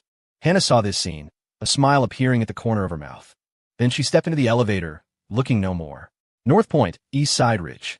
On the desolate mountain, at Patriarch Cheen's tombstone, Sterling and a few others stood before the tombstone, lighting a cigarette for Cheen foam. No one spoke. They silently raised a glass of wine and drank it in one go. After the strong liquor went down, Sterling let out a long breath. Now, we can retire in peace. No more tossing about. Even after experiencing so much, in the end, they all returned to their original lives, living and working in peace in North Point. and Louis's floral studio finally welcomed its mistress, Natalie Snow. Let's go. We'll come see old Sheen again during the holidays, Louis laughed. Tonight, go to my floral studio. We won't go home until we're drunk. Forget it. Your studio is too sissy. I'm uncomfortable there, Silas said. Let's go to my old estate. It's spacious. Drink as much as you want. Horace Kane snorted coldly. Is it your old estate? Didn't you lose it to Julian long ago? Silas's face immediately turned awkward upon hearing this. Sterling spoke up. All right. I live in that courtyard too. Julian will give me face and won't ask you for it. Really? Silas looked delighted, but the next second he felt a chill down his back. Turning around, he saw Natalie Snow looking at him with a smile. Dead Baldy, whose studio did you call sissy? Sister Snow, let me explain. Silas laughed sheepishly. I didn't mean that. I quite like your studio. It's very unique and elegant, especially the cowplow flowers old Louis planted. Those are bellflowers, Louis corrected. Everyone laughed. Natalie didn't hold back and started hitting Silas right there in front of Cheen Feng's grave. Sterling laughed and laughed, but suddenly tears welled up in the corners of his eyes. When they were young, they used to play and fight like this. Every time they went too far, Cheen Feng, as the big brother, would step in to smooth things over. Sterling watched everything silently from a corner where no one noticed. Time had passed, and circumstances had changed. The noise remained, but the people were different. After a long time, they bid farewell to Cheen Feng and walked down the mountain. Horace Kane and Sterling walked at the back, their steps slow. Can you still hold on? Horace suddenly whispered. You noticed? Sterling glanced at him. Don't forget, I'm a doctor. Horace sighed. The NYC incident almost killed you. After tossing around for so long, your body has long been half-ruined. You can hide it from them, but you can't hide it from me. I'm afraid just climbing this mountain used up all your strength, didn't it? Sterling smiled bitterly upon hearing this. He whispered to Horace, Don't let them know. I know my body's condition. Being able to live for another few years is enough. Horace snorted. Always try and be tough. I'll see if I can think of a way to save you when we get back. Sterling smiled indifferently. It's not a big deal. Besides, aren't you guys still here? With that, Sterling suddenly stopped and shouted to the front. Old Louis, come back and carry me down the mountain. I can't walk anymore. Louis turned back, confused. Why me? Ask Silas to carry you. I don't care. You two decide. Anyway, one of you carry me. Sterling was rarely this demanding. Louis and Silas exchanged glances. Eventually, under the coercion of Louis and Natalie, Silas helplessly carried Sterling on his back. Damn, Sterling, you look weak as the wind. Why are you so heavy? Is it possible that you lack exercise? Sterling patted Silas. Years ago, you were shouting about losing weight. I haven't seen you lose much till now. Wasn't I busy doing big things with you guys? Where would I find time to lose weight? Silas said aggrievedly. Fine. You have a reason for everything. Consider this your weight loss session now. Carry me all the way home. No, why? Because I'm your second brother. Sterling scolded with a laugh. Old Sheen is dead, so I'm your boss. If you don't listen, when I die later, I'll complain to old Sheen. Silas cursed. Playing the victim first, huh? Old Sheen had the best relationship with me. I should be the one complaining to him. Sure, go complain now. Old Louis, give him a shot. Send him on his way. All right, guarantee him a quick one. Louis immediately pulled out a gun. Seeing this, Silas cursed angrily. Damn you, Louis. You really aren't human. With that, Silas took off running. Louis shouted from behind. Run slower. It doesn't matter if you fall. Don't drop Sterling. Ha ha. Amidst the laughter and playful fighting, the group left Cheen Feng's grave. NYC, Columbia University. At this moment, Henry Yin finally had his own research lab. Although he had said he wouldn't stay at Columbia, he had to admit that this place provided better conditions. In the office, Henry poured 2 cups of tea and handed one to the man on the sofa opposite him. I know why you came here, but the outcome is destined to disappoint you, Henry said softly. Hearing this, the man trembled all over, his lips quivering as he said, Can the dead truly not be brought back to life? Henry sighed. Professor Morgan, can you still not accept your granddaughter's departure? President Morgan spoke bitterly. You have Dr. Mark's legacy and the help of the Lunar Amber. Stop deceiving yourself, Professor Morgan. Henry interrupted. Actually, you've always known that on this path, whatever you do is futile, isn't it? Resurrection. This path is a dead end. If the dead could be revived, then life would have no meaning. If life has no meaning, then we would have no meaning. President Morgan remained silent. Yes, he knew. He had always known. He just wasn't willing to accept it. I understand. Thank you. Morgan was silent for a long while, then slowly stood up. He glanced at Henry one last time. The panacea. Can it really succeed? Henry answered softly. If it doesn't succeed, do we stop doing it? Your question has no meaning to me. But perhaps we are the same. Both paranoid people. Morgan smiled bitterly upon hearing this. Yes, just paranoia. With that, he left, walking quickly and soundlessly. He didn't leave Columbia University, but went to the Memorial Garden, to Dr. Quentin Mark's tombstone. There was another tombstone there, Professor Miller's. Morgan stared blankly at Professor Miller's tombstone. After a long while, he spoke slowly, his voice hoarse. Miller, tell me, did I do wrong? You and March were both my good students. But I seem not to be a good teacher. Paranoia. Our lineage of teachers and students seems to be full of paranoid people. Morgan felt a bit dazed.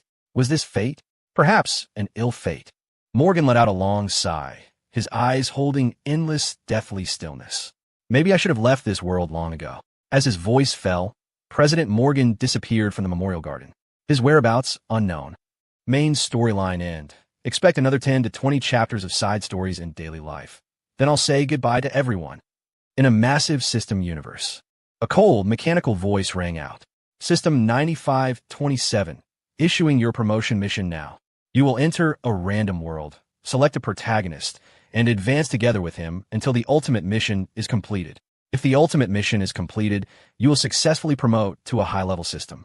As the voice sounded, 9527 was thrilled.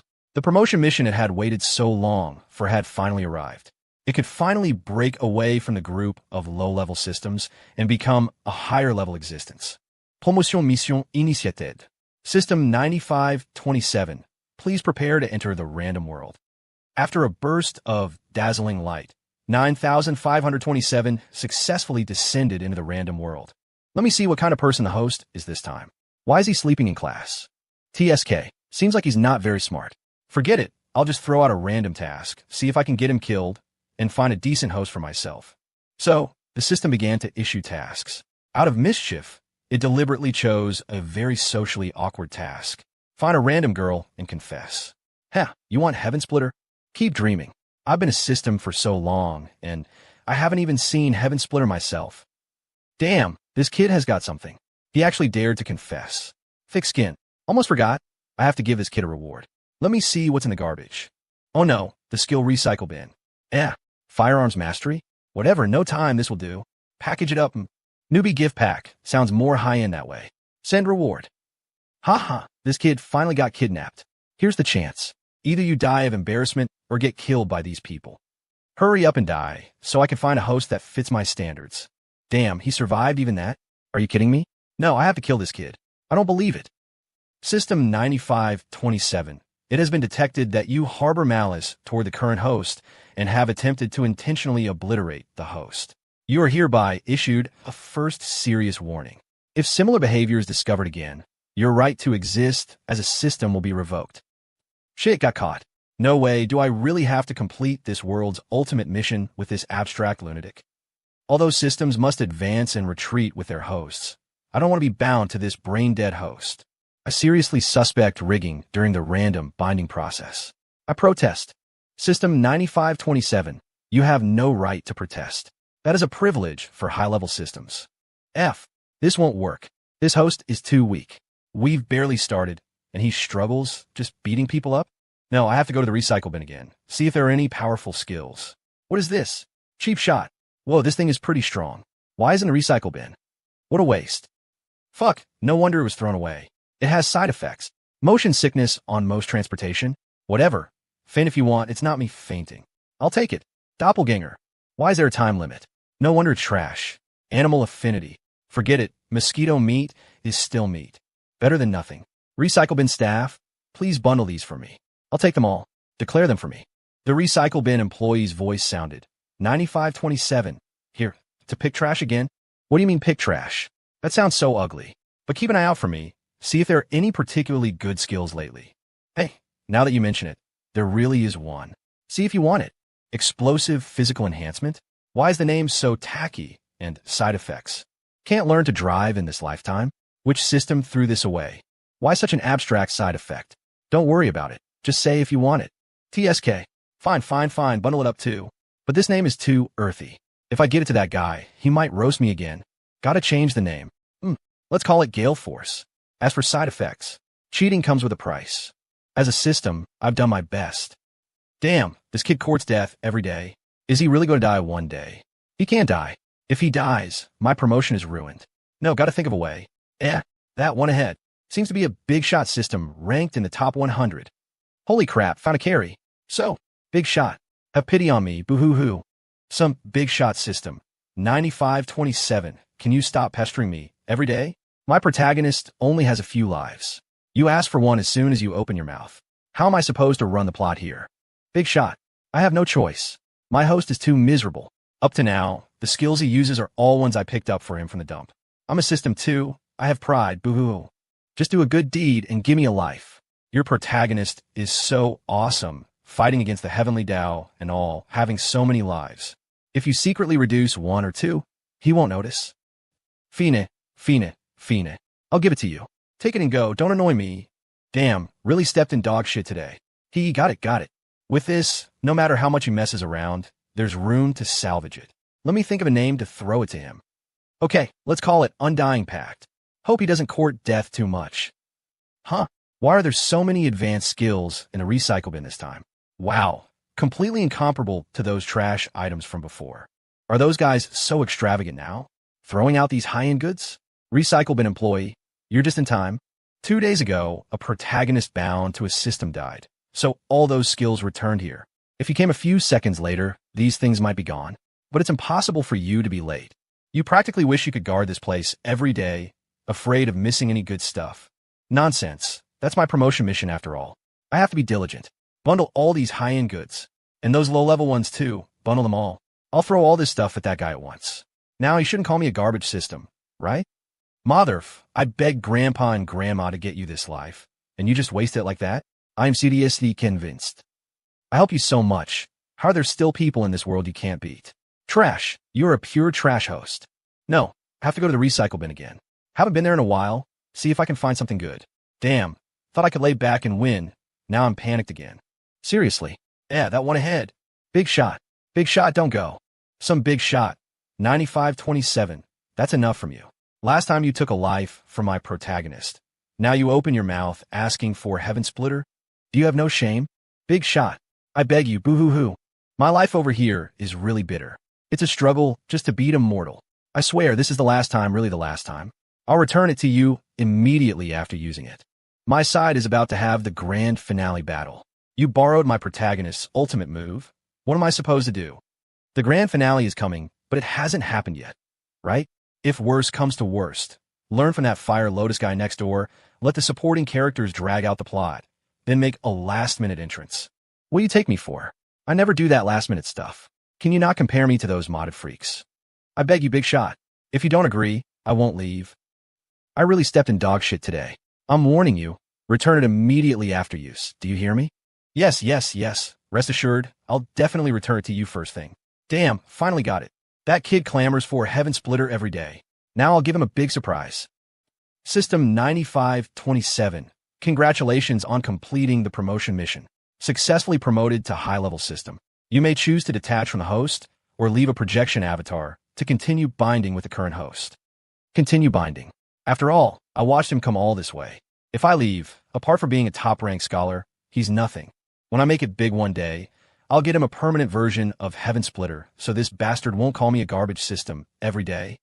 If he doesn't kneel down and call me System Grandpa, then I won't give him anything. System 95-27. Please wait patiently for your next mission. TSK, suddenly being idle, don't know what to do. Whatever, go stroll around the recycle bin. Haven't been there in a while, feels weird. From then on, a high-level system figure appeared frequently in the recycle bin. Even though it was already a high-level system, the recycle bin employees who knew it well liked to call it the garbage system. NYC, airport entrance. Marco, I know I said I really wanted to travel everywhere. Kane said with a speechless expression. But can we not run to NYC every time? This month, we haven't been to many places, but we've been to NYC 3 or 4 times. A few more trips like this, and I'll know NYC better than Ethelbert. I'll practically be a local. What exactly do you want to do? Can you just say it straight? Who exactly is an NYC? Marco, holding his luggage, looked embarrassed. Kane, actually, don't be wishy-washy. Be a man and speak up. I actually wanted to see Quinn. Marco blushed. I want to pursue her, but I don't know how. Kane was stunned. Truly stunned. I understand you like the girl and want to see her. But you come to NYC so many times, and I haven't seen you go visit her once. Marco, tell the truth. Have you contacted her? No. Haven't met. Haven't chatted on the phone? We chatted, but I didn't tell her I came to NYC. Marco hesitative. I was afraid of disturbing her. What if she doesn't like me? Kane covered his face, looked up at the sky, and sighed. Idiot, what an idiot. You play support for Leo every day, but you haven't learned a single bit of his talent in this area. If you could comprehend even 1/10,000th of Leo's skill, you'd be planning the wedding by now. Besides, her family seems to be powerful in NYC. I have nothing. Brother Kane, to be honest, I'm a little insecure. Slap, slap, slap. Kane patted Marco's face and shouted. Marco, wake the hell up. You are a dignified T0, tier support. If you're insecure, what about me? So what if she has power and influence? You count as part of our Reed family, and you're Leo's man. Isn't this background strong enough? Besides, don't you know how capable you are? She, Quinn, is more than matched with you. As for the dowry or whatever, just tell Mr. Reed, and our family will pay for you. Hearing this, a grateful expression appeared on Marco's face. Kane's words undoubtedly restored a lot of his confidence. Then, Brother Kane, what should I do now? Asked this, Kane froze for a moment. He could talk the talk, but guiding actual action, he really didn't have experience. TSK, you have to ask Leo about this. He has experience. Kane crossed his arms. Take out your phone, call Leo, and learn from him. Marco suddenly realized and quickly took out his phone to call Leo. Soon, Leo answered. Hey, Marco, what's up? Mr. Evans, it's like this. Chasing girls? You haven't caught Quinn yet. Leo spat fiercely. Trash. You haven't learned a single one of my excellent shining points. Prick up your ears and listen carefully. Go find Quinn right now. Then tell her legs are very white and you like them very much. Then, barring any accidents, she will like you. On the other end of the phone, Marco and Kane were dumbfounded. They looked at each other, and Kane couldn't help but curse. Leo, is there something wrong with your brain? Who chases girls like that? Me, Leo said matter-of-factly. If you don't believe me, ask Ava. Didn't she fall in love with me like that?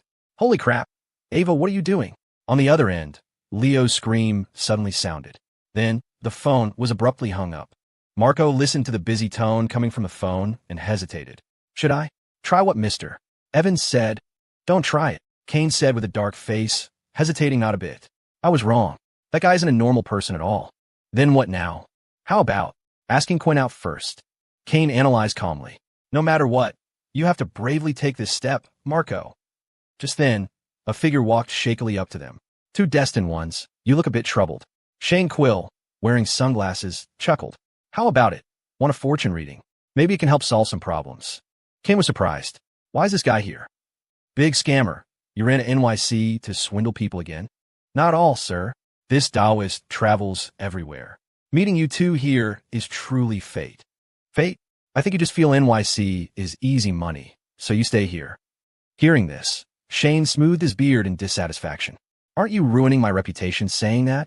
I seriously tell fortunes and help people solve difficulties. Suddenly, Marco stared at Shane Quill and asked seriously, Master Shane, you told me back then that if I were with Quinn, the result would only be one death and one solitary life. Dare I ask, Master, if this is true, is there a solution? Shane Quill raised his eyebrows slightly. He looked at Marco carefully. It's you. I remember you. You and that woman indeed had such a hexagram back then. Immediately, he put on a profound and unfathomable look. This is a calamity destined in your fates. I shouldn't have interfered. Sieg, Fina. Meeting you today is perhaps God's special arrangement. I can act for you and resolve this calamity. Of course, it's not free. Not that I'm greedy, but everything is an equivalent exchange. If you're unwilling to pay, you will eat your own bitter fruit. Kane stood aside, the corner of his mouth twitching. No matter how he looked at it, this old thing was a scammer, and he had a smooth tongue. Marco, however, didn't doubt him at all. Master is right. How much do you want? For the sake of our relationship, give me $75,000, Shane estimated. Seeing Marco didn't look like someone who could produce big money, $75,000 should be just right. If he really couldn't even take out $75,000, and I owe you work too. This Master, I don't have that much cash on me. Is an IOU okay? Can't even take out 75,000? So poor. Oh no, I mean true feelings can always move people like me. Shane smiled kindly. In that case, write an IOU. Aside, Kane remained silent. He felt Marco should suffer a small loss to learn a lesson. Otherwise, this kid was too honest. It wouldn't do. Teaching by words doesn't work. Teaching by experience works instantly. Besides, it was only 75,000. At worst, he'd have Leo get it back from this guy later. Soon, Marco wrote the IOU for Shane. After smiling and accepting it, Shane began chanting some unintelligible incantations. After chanting for a few seconds, he stopped and looked at Marco. All right, I just cast a spell. Your calamity has been eliminated. Kane's fist clenched immediately. Are you really taking us for fools? Too damn excessive. Shane saw the situation wasn't right and spoke up. Fate is concluded. I should go find a next destined person. Gentlemen, farewell. He was about to run. Who knew? Just as he turned around, he froze in place. Because in front of him, several bodyguards in black suits had surrounded him. Arrest this charlatan. Quinn walked out from behind the bodyguards, her face full of anger. You damned liar, you even fooled me back then. You're dead. Marco and Kane were stunned. Why was Quinn here? Quinn glanced at Marco and said grumpily, Leo suddenly messaged me just now, saying you came to NYC to find me, and told me to pick you up. You didn't tell me in advance you were coming to NYC. As soon as I arrive, I see you being fooled by this charlatan. And miss, your words are incorrect. Shane spoke weakly. The Tao follows nature, mysterious and endless. Maybe it looks like being scammed to you, but I genuinely solved a heavenly disaster for you. Is that so? Quinn sneered. Dead scammer. NYC isn't the NYC of the past. Tell me, if I send you to the BSO later, will they believe your words? BSO. Director Jensen's dark face was presiding there. Shane's expression changed. If he really got sent in, it was over. No. It's not a big deal. Let's not disturb the BSO. Shane smiled sheepishly and took out the IOU Marco wrote, tearing it up on the spot. Is this okay? Let's all take a step back, calm down, don't be impulsive. Seeing this, Quinn sneered. Fine, then tell me honestly. What was that one death, one solitary life business back then?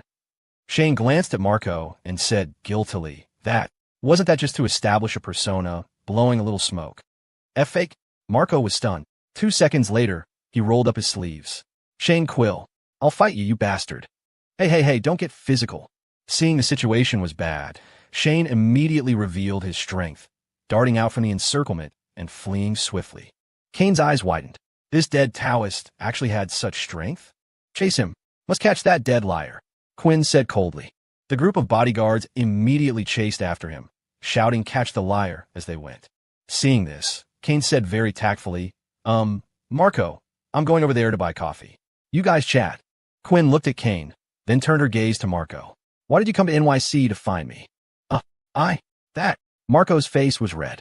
Suddenly thinking of the method Leo taught him earlier, he hardened his heart. Play straight ball. Just play straight ball. He squeezed his eyes shut, buried his head, and said, Quinn, I've liked you for a long time. Please give me a chance. I want to be with you. Confessed. In this busy airport, in front of countless strangers, Marco confessed at the top of his lungs.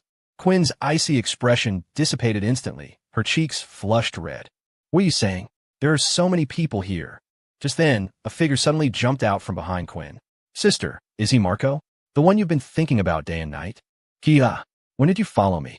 Marco looked up sharply to see a petite figure standing in front of him, looking at him curiously. You're Marco? I'm Quinn's sister. I'm Kira Monroe. I was wondering why my sister rushed here after getting a call. Turns out you came. You're not that handsome. Want to chase my sister? Kira said arrogantly. Don't daydream. The people chasing my sister in NYC could line up from the north gate to the south gate. Smack! Quinn immediately gave Kira a knuckle rap on the head. Ow! Sister, why did you hit me? I didn't say anything wrong. Kira clutched her head, a cunning smile in her eyes. Or do you really like this man? Marco turned his head sharply, staring straight at Quinn. Quinn felt her face burning. She snorted. What are you looking at? I'm just willing to give you a chance. Wow. Kira opened her small mouth and exaggerated. It's the first time sister is willing to give a man a chance, and she still says she doesn't like him. Kia, shut up. Kira got another knuckle rap. Then, Quinn looked at Marco and said, since it's rare for you to come to NYC, I'll show you around. Let's go get in my car. Now No matter how stupid Marco was, he understood this was his chance. He immediately followed Quinn without hesitation, secretly giving Kira a thumbs up.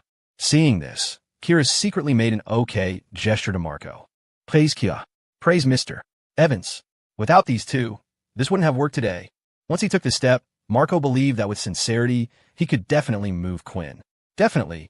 Not long after Marco and the others left. Outside the airport, Kane held a coffee, looking around blankly. Where are they? Where did they go? There are two of us leaving the airport. Why am I the only one now? Are we traveling or not? The XDH World Hacker Competition. Next up is the contestant from the Federation, the female hacker, Zara Collins. In the last hacker competition, she represented Columbia University School of Computer Science and achieved a respectable 17th place. Now, she is competing as an individual, and in the first round of decoding, she successfully achieved a perfect score. Keep in mind, among the contestants in this competition, only 8 achieved a perfect score in the first round. And Zara Collins is one of them, and the only female contestant. In my opinion, her ranking in this competition will definitely be higher than 17th. There's a great hope she can break into the top 10. While the host was commentating, Zara Collins, dressed in black, slowly walked onto the stage. Hearing the host's words, Zara scoffed. Decoding mode. In the past, perhaps she really couldn't get a perfect score. But her multiple battles with Adrian had directly skyrocketed her ability in this area. But what annoyed her more was that until now, she still couldn't crack Adrian's network vulnerabilities. Meanwhile, the host continued. Let's see who Zara Collins has drawn as her opponent this time. Oh my god, her opponent is Kellen from the US, the champion of the last competition. Truly unfortunate to encounter Kellen. This is very disadvantageous for Zara. However, even if she loses this match, her points will still be among the top. Zara stood still, staring intently at the blonde man in front of her. Kellen glanced at Zara and said listlessly, let's end this quickly. This competition is really boring. I thought Evan would compete, but he didn't come. So there's no suspense in this match. Facing Kellen's contempt, Zara frowned slightly. She didn't say much, but silently sat in front of the computer. As the countdown sounded, the match was about to begin. In the audience stands, a figure wearing a black baseball cap, stared intently at Zara. He didn't even spare a glance for Kellen, as if finding him an eyesore. Kellen is as steady as ever. Is he going to win 2 consecutive championships this time? Zara has fallen into a disadvantage from the start. Facing Kellen's offensive, she seems to be under a lot of pressure. It's hard to turn the tables. If Zara doesn't successfully defend and patch the vulnerability soon, Kellen will get the flag point. Everyone present, including the audience, was an amateur. Even without the host commentary, they could see that Zara was about to lose soon. No one noticed that in the last row of the audience seats, the man in the baseball cap suddenly stood up, picked up the backpack next to him, and left the arena. Match over. Attack and defense mode round 1. Kellen wins. According to the rules and match performance, in this contest, Kellen scores 9 points, and Zara Collins successfully patched 1 vulnerability, scoring 1 point. 9-1. It was a complete crush, leaving no face at all. Kellen stood up and spread his hands at Zara. It's so easy. Zara's face was terrifyingly dark, her fists clenched, but she wasn't a sore loser. Inferior skill, she admitted it. Anyway, there were still many matches ahead. She wouldn't end it just because of this one match. Okay, contestants, please leave the stage. What happened? Before the host finished speaking, there was a click. The lights in the competition arena suddenly went out, and the big screen went black. Power outage? Before everyone could react, the big screen gradually lit up, but not as it was before. Clack, clack, clack. As the screen lit up, the sound of keyboard tapping suddenly echoed in the arena. The tapping sound spread through the speakers to the entire venue. The whole place fell silent. Only the sound of keyboard tapping remained, unhurried, yet seemingly striking everyone's heart. Simultaneously, a line of text gradually appeared on the big screen. The meaning was roughly, when the tiger is absent from the mountain, the monkey claims to be king. Kellen jumped up, stared at the line of text, and shouted, "Who are you?" The keyboard sound rang out again, this time with just 4 simple letters. Evan. Instantly, the whole crowd boiled over. Evan. He's Evan. That legendary hacker, Evan. Oh my god. Is he coming out of retirement? Who's Evan? Why does everyone have that expression? You're a newbie if you don't know Evan. He's a living legend. In the first World Hacker competition back then, he swept contestants from all over the world alone. Every match had only one score, 10-0. No one ever scored a point against him, never. It's a pity, back then, for some reason, He disappeared after defeating all opponents. He didn't even collect the trophy. Until now, that trophy has been kept by the officials. No one has taken it. While everyone was excited seeing Evan's return, the keyboard tapping sounded again. Ready. Let me see the strength of the contestants in this competition. The host also reacted at this time, shouting with a microphone, Evan is declaring war. Evan has declared war on all contestants of this hacker competition. Long time no see. Evan is still that Evan. He's back. The legend is back. Evan, Evan, Evan, Evan, Evan, Evan. Many people in the venue waved their fists, shouting Evan's name. Many of them were fanatical fans of Evan. Now that their idol had appeared, how could they not be excited? On stage, Kellen was equally excited. Evan, you finally came out. I've waited for this day for a long time. Without defeating you, that broken trophy will never have any gold content. Your era has passed. Now it's my Kellen's era. The response to Kellen was just one short word. Cool me. Kellen didn't hesitate. He sat down immediately and started a duel with the legendary Evan. Many people held their breath. They also wanted to see if Evan was really as strong as the legend said. Meanwhile, Zara was still standing on the stage, not going down. She stared intently at the big screen, watching the back-and-forth offense and defense, and suddenly froze. This feeling, so familiar. Zara seemed to have discovered something, staring dead at the screen. Alike to alike, Evan's operation trajectory was too similar to Adrian's. And for him to appear at this time, he must be nearby. Zara turned her head sharply, scanning the entire arena. The arena is crowded and mixed. He definitely wouldn't choose to show himself here. Outside, thinking of this, Zara ignored the contest between Kellen and Evan and ran directly out of the venue. No one stopped her because everyone's attention was on the big screen. Not far after running out, Zara suddenly slowed down because she found something wrong. That person, just now, had a cigarette in his mouth. Back when she sought revenge, she had specifically inquired about everything regarding Adrian. Zara remembered one piece of information was that Adrian never smoked, at most eating lollipops. Because many people knew about the lollipop habit, the impression was deep, absolutely unmistakable. That person just now couldn't be Adrian. Did she think wrong? Was Adrian really not Evan? Meanwhile, in the arena, the contest between the two had entered its final stage. Kellen still hadn't scored a point. Not long after, he took his hands off the keyboard, his face full of defeat. 10-0. He was beaten 10-0 by Evan. Evan is awesome. Legend. This is the legend. Can great God, Evan show himself so we can meet? I want an autograph. He will show up, right? Evan must come out and take away that trophy that should have belonged to him years ago. Evan, Evan, Evan. Despite the loud shouts of the crowd, the only response on the cold screen was a simple sentence. Goodbye. The big screen went dark. Evan disappeared again, just like that. In a coffee shop around the venue, Adrian took off his headphones and slowly closed the laptop he carried with him. He put the computer in his backpack, picked up the coffee next to him, and got up to leave. Just as he walked out of the coffee shop, he froze, standing still. It really is you. Zara bit her lip, staring straight at him. You are Evan, right? Back then, when I first entered the Columbia University School of Computer Science, you were the one teaching me in place of the tutor, right? I should have realized earlier. Adrian, Evan, you've always known of my existence, observing in the dark, right? Adrian's mouth twitched. He didn't understand why Zara could still find him. He had obviously done enough, even arranged a smoke screen. Why? Why have you always been hiding from me? Zara questioned. Seeing this, Adrian knew he couldn't hide it anymore. So he said, it's inconvenient to talk here. Let's change to a suitable place. When the time comes, I'll tell you whatever you want to know, okay? Zara stared at him and nodded slowly. However, before that, they had to wait for someone. Before long, a person dressed exactly like Adrian walked slowly from not far away. The difference was he had a cigarette dangling from his mouth. I tried my best. She was too smart and found the anomaly. I couldn't help it, Captain Invincible, Zhao said helplessly. You two, we tried every way to get you to participate in the competition. You refused, but at the critical moment, you had to interfere. I really don't understand you. After that battle, the military discovered the identity of Evan behind Adrian. So after some persuasion, they finally got this guy to hang a title in the military.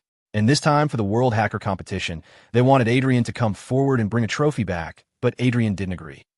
However, he still came to the arena, and Captain Zhao also slipped out, calling it protecting Adrian.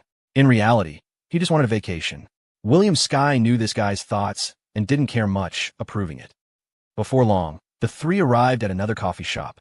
As soon as they sat down, Adrian looked at Zara, his tone complex. Your father was once my teacher. Or rather, he was a guide for me on this path.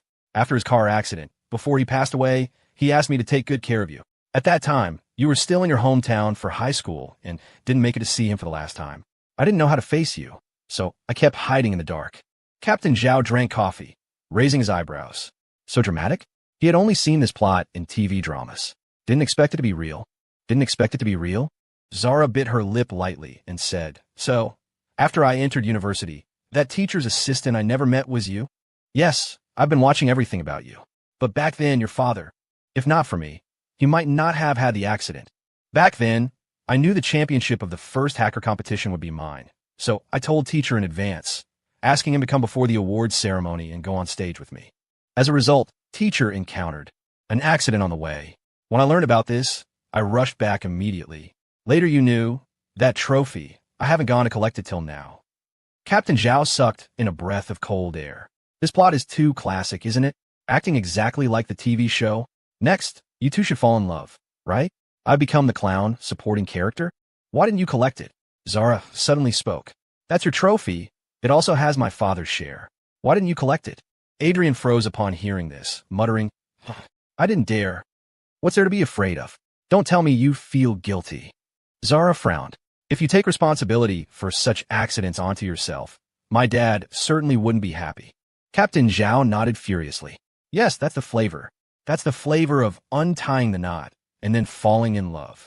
Adrian said dazedly. Then I go collect it now. No. Zara suddenly said, leave it there. When I win the championship, I'll personally go collect it. Captain Zhao nodded again. This plot can't be wrong. Next is mutual progress, then getting the trophy for a grand happy ending, right? Adrian hesitated. You winning the championship might be a bit. He didn't dare to finish the sentence. With your current strength, at most you'll make it into the top 10. Isn't there still you? Zara looked straight at Adrian. With the famous Evan here, do you not even have the confidence to cultivate a world champion? Adrian heard this and smiled bitterly. Fine, we'll do as you say. Just as he finished speaking, Zara pulled his hand directly. Go, let's train now. Teach me everything you know. Strive to bring back my dad's trophy soon. Adrian was somewhat helpless. That counts as my trophy too, right? Zara snorted. When I win the championship, that trophy will have my share too. It counts as ours, the three of us. Fine, whatever you say. The two walked further and further away, leaving only Captain Zhao bewildered in the coffee shop. After a long while, Captain Zhao reacted and immediately called William Sky. Hey boss, our big hacker seems to have been abducted. What the hell? Captain Zhao, did you eat shit? With you there, can the person still be abducted? No, boss, not the kind of abduction you understand. It's that kind of abduction, you know. I don't fucking know. Captain Zhao, you just wait. Letting you out for one trip, and you lost the person for me. William Sky roared. Go back to Easton and wait. If I don't hang you at the city gate for 3 days and 3 nights, this isn't over. Useless thing. How do I have a bunch of trash like you under me? Fuck. With that, William Sky hung up the phone directly. Captain Zhao was confused. Did he eat gunpowder? So much anger? He didn't know that William Sky had just finished an international meeting and had just had a fight with Carlyle. His anger hadn't subsided yet. Calling him about this kind of thing at this time was purely looking to be scolded, wasn't it? Captain Zhao looked at the unfinished coffee in front of him, hesitating for a moment. Should he go back to Easton or not? If he went back, would that guy really hang him at the city gate for 3 days and 3 nights? Ethelberg City, Ethelberg Preparatory Academy. Today was the first day of the 2nd semester of senior year. It was also Willa Shaw's first day reporting to school after moving to Ethelberg. Dylan, today is Willa's first day reporting. You have to accompany her well and help her adapt to the new environment. Understand? Arthur Wallace looked at Dylan Miller and instructed, remember, build a good relationship with Willa's homeroom teacher and her new classmates. Willa is a transfer student. She might be ostracized when she first goes. Dylan's ears were calloused from listening. He said impatiently, I know, Uncle. She's not a 3-year-old child. Do you still worry about these things? You kid, put some heart into it. Arthur scolded. After the opening ceremony, remember to call Chloe. Come to the store together for a good meal. Hear me? Got it. Dylan answered perfunctorily, then patted Willa Shawn next to him. Let's go, get in the car. He drove Willa to school. Willa didn't say much and honestly followed Dylan into the car. However, as soon as the car door closed, Dylan held out his hand to Willa. What? Give me the school bag. Why? Don't you know why yourself? Dylan said speechlessly. I found a kitchen knife, missing when I got up this morning. Did you take it? Yeah. To his surprise, Willa admitted it nonchalantly. Going to school, shouldn't I carry something for self-defense? Do you think school rules are decorations? They emphasized repeatedly, no controlled knives allowed on campus. They had this rule in Viridian too, but didn't everyone carry them? Viridian is Viridian, Ethelberg is Ethelberg. Dylan had a headache. Ethelberg is very safe, very harmonious. At least when that guy isn't around. Willa instantly understood. Although Dylan didn't name names, she immediately knew who he was talking about. You're so annoying. You're not my real brother. Why do you manage me so broadly? Because you eat mine, wear mine, and use mine. Dylan glared at her fiercely. Hurry up. Hand over the school bag for inspection. Willa bit her lip, reluctantly handing the school bag to Dylan. He wouldn't have known if he hadn't checked, but checking gave him a start. Not only the kitchen knife, but also a fruit knife, scissors, nail clippers. More importantly, where the hell are your books? Dylan roared. Yes, Willa's school bag had everything except books. Willa looked at him strangely. Surely I have to go to school to pick them up? You don't know that. Then where are your books from back in Viridian? When did I ever study in Viridian? Dylan was speechless. Damn, what you said makes so much sense. Forget it. He'd help her solve the book problem at school.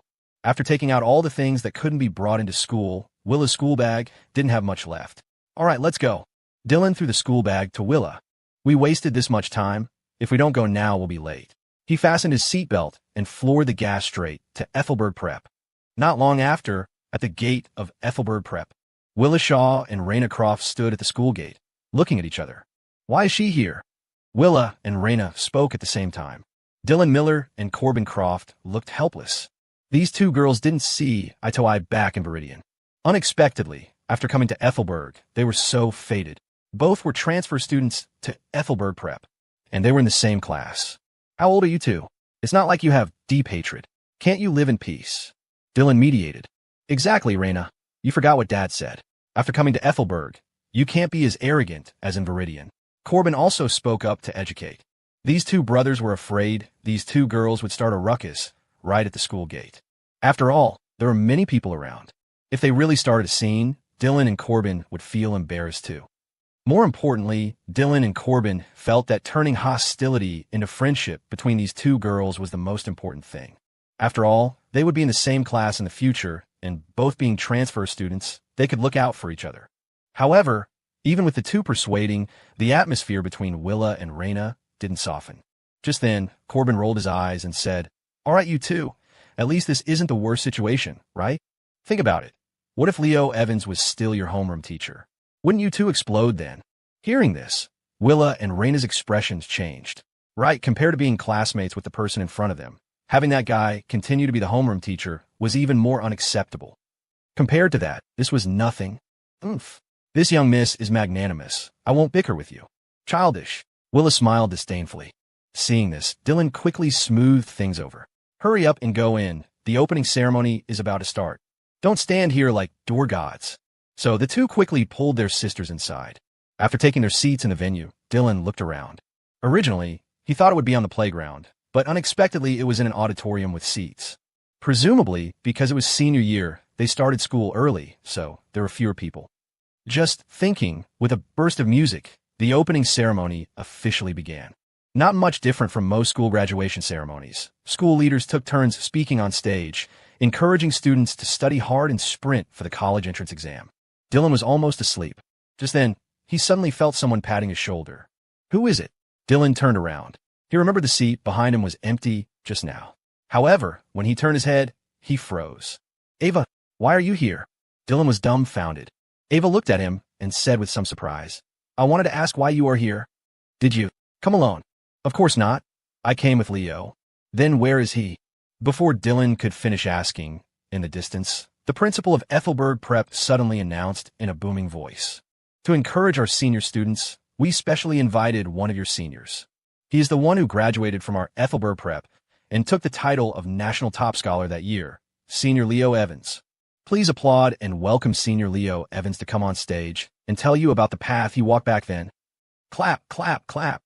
Below the stage, applause thundered continuously. Ava was clapping incessantly, not forgetting to take out her phone to take pictures of Leo.